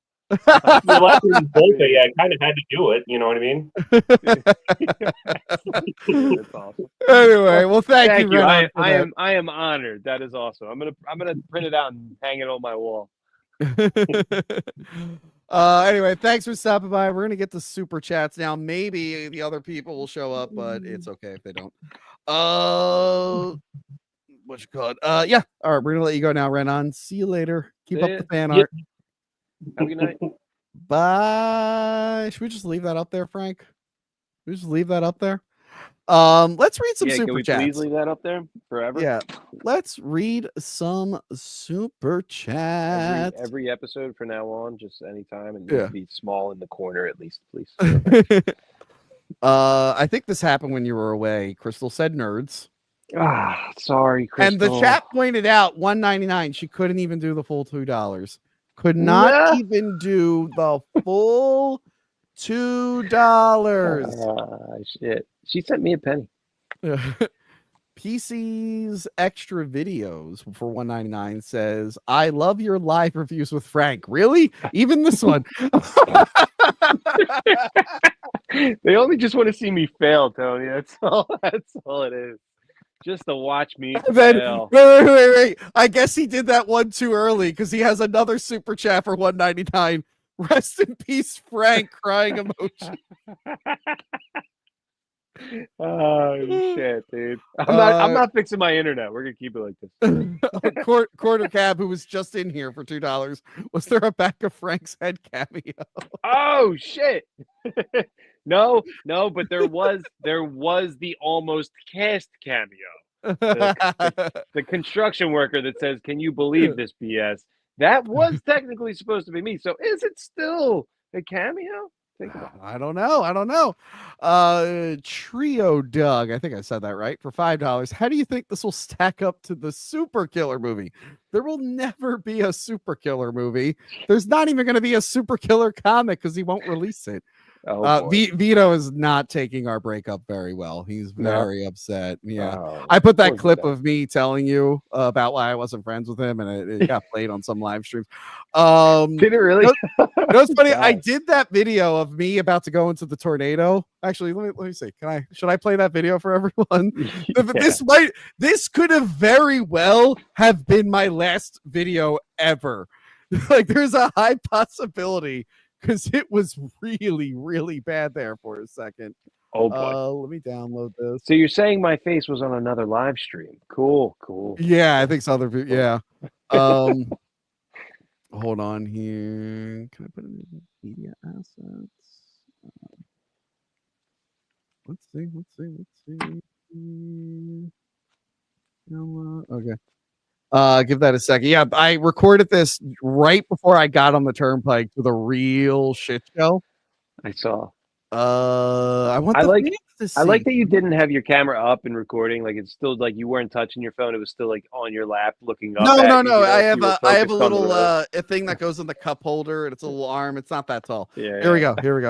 This would have been my last video. I'm driving through a severe thunderstorm and a possible tornado right now. If I die, I just want everyone to know that I don't forgive Vito, and I want Mint Salad to take over as host on Hack the Movies. Okay. Goodbye and good luck. Yeah, so Vito saw that, not knowing if I was alive or dead, and just started replying, justifying why he wasn't wrong. But I was like, there's an alternate reality where I was dead, and he was like, well, listen, Tony, blah, blah, blah, blah, blah. I'm like, oh, man, I hope he never changes. I'm happy you made it out alive. I am too. I'm actually pretty happy I made it out alive too. Crystal for $1.99. You could have continued if you had a third co-host. Crystal. Ooh. And then PC's extra video for $1.99. This show needs Crystal to survive. Whoa! I mean, in those moments, what was I going? 10 minutes? Come on, let's go 10 minutes. She like texted it. You're gone. I'll jump in real quick. Ooh. She texted that to Crystal. You have the Patreon. Go to the link. Handsome Devil's audio for $2. This would never happen with Lucha Steve. I think we've now realized that is Lucha Steve. No. Yeah, Handsome Devil too for $2, whoever he may be. Was this just Crystal? $1.99 super chats go toward Frank's internet. Yes. Rio Doug for $2. Did Lex Luthor steal any cakes? No, he didn't steal any cakes in this. I don't know what that means. Is that a thing? Did we just say something? What does that mean? I don't know what that means. Did he steal any cheeks? I don't know. The Flute Wizard for $5. Tony and Frank, thank you for the detailed analysis of the movie. Much love to you both, and keep doing your thing. You are appreciated and loved. Peace. Hey, shit. Damn. That was like ridiculously nice. Where the hell did that come from? I was waiting for the curveball there. Thank you very much, Flute Wizard. It is very much obliged. I can't do it. Girk Pectus for $2. What the fuck? Lois saying soups should. Oh, Jesus Christ. Why did I read that before I put that up there? What did that say, dude? Nothing. I can't see because it's on my phone. It's very Don't tiny. worry about it, Frank. Nothing. It said nothing. Oh, boy. Quarter cab. Birds of Prey turned my favorite Batgirl into short round. I forgot Asia Girl in Harley Quinn was what was it? Cassandra Cain, that Batgirl. Yeah. The one who was supposed to be mute. I didn't even realize. I like that movie, but I didn't realize I was even supposed to be the same character. I like Black Mask in it. Yeah. Ewan McGregor was fantastic. It should have just been a Harley Quinn. I don't know why they felt the need to put the Birds of Prey in it. And Crystal Quinn for $1.99. Frank, I thought you loved me. Well, I do, honey. Come on, girl. No, don't kowtow to her. I mean, no, I'm with Tony now. We're boys, bro. Shit. Did that guy keep yelling in here? Keep yelling? Oh, wait, hold on. I know we're only supposed to read super chats, but some people get special privilege, not Crystal. Manny Muskets gets special privilege. I like how he knew what shirt Frank would be wearing. Did he say anything else in here? Did you say anything else, Manny? Where's my picture? Yeah, guys, get your super chats in. If you have any last minute super chats, I'll hang out for a second to see if anyone calls in. It looks unlikely. Frank, Tony, what do you got going on acting wise? What's been new with you? Anything you're allowed to talk about? A whole bunch of auditions and stuff, moving around, doing different stuff. I have some things coming out in the future that I don't want to really get into yet. I will soon. And I'm shooting a new film at the end of the month that I will be promoting on my Instagram soon and posting behind the scene photos. Nice. I play a little bit of a creepy bad guy type of feel that should be fun. You can follow me on my Instagram on Frank_Volpe_ to kind of stay up to date with what I'm doing and what I have coming out soon. I also shot a short film recently, a couple weeks ago, that was a lot of fun and should be out, before the end of the year. So other than that, just a lot of auditions for, movies like Superman saying, "Can you believe this BS?" And you believe this BS? So, if anybody wants to, that was good, dude. That was you should have auditioned. Hey, super bullshit. Jesus. So if anybody wants to reach out to James Gunn and let him know that the guy from Penguin episode 2, with the perfect back of the head hair, if he wants to put him in any films or TV shows that I will be auditioning. I'm not looking for a handout. I'm just looking to show up and show them what I got. You know what I mean? I'm looking for a handout. I want that part, and I don't want to audition. Actually, I don't. The ball's on you, mister. I think that I could be Rick Flag the third. Yeah. Oh, really? Yeah. Like, Frank Grillo could be, either I could be the brother of, or I could be his other son. I could be Frank Grillo's other son, or I could be Frank Grillo's grandson. That would probably make more sense. Or if we ever go back in time, I could be Frank Grillo's Rick Flag's daddy. Nice. I think we should do that. Well, they canceled the one prequel. They were going to do the Sergeant Rock thing, and they apparently killed it because the script wasn't good. Real quick, Trio Doug for $5 says, I was referencing a book teaching kids how to count and spell. Lex Luthor steals 40 cakes, and that's terrible. As soon as I saw that description, I knew exactly what you were saying, and while Frank was talking, I found the picture. Yeah. There we go. And no one's looking. Lex Luthor took 40 cakes. He took 40 cakes. I have seen that. Can you count how many cakes Lex Luthor stole? That's awesome. I got my son's birthday coming up on Saturday. It is a Superman-esque party because it is the summer of #summer of Superman. So we got a whole bunch of my wife got a bunch of these little Superman cutouts, and instead of Superman's face, it's my son Frankie's face on the front of them.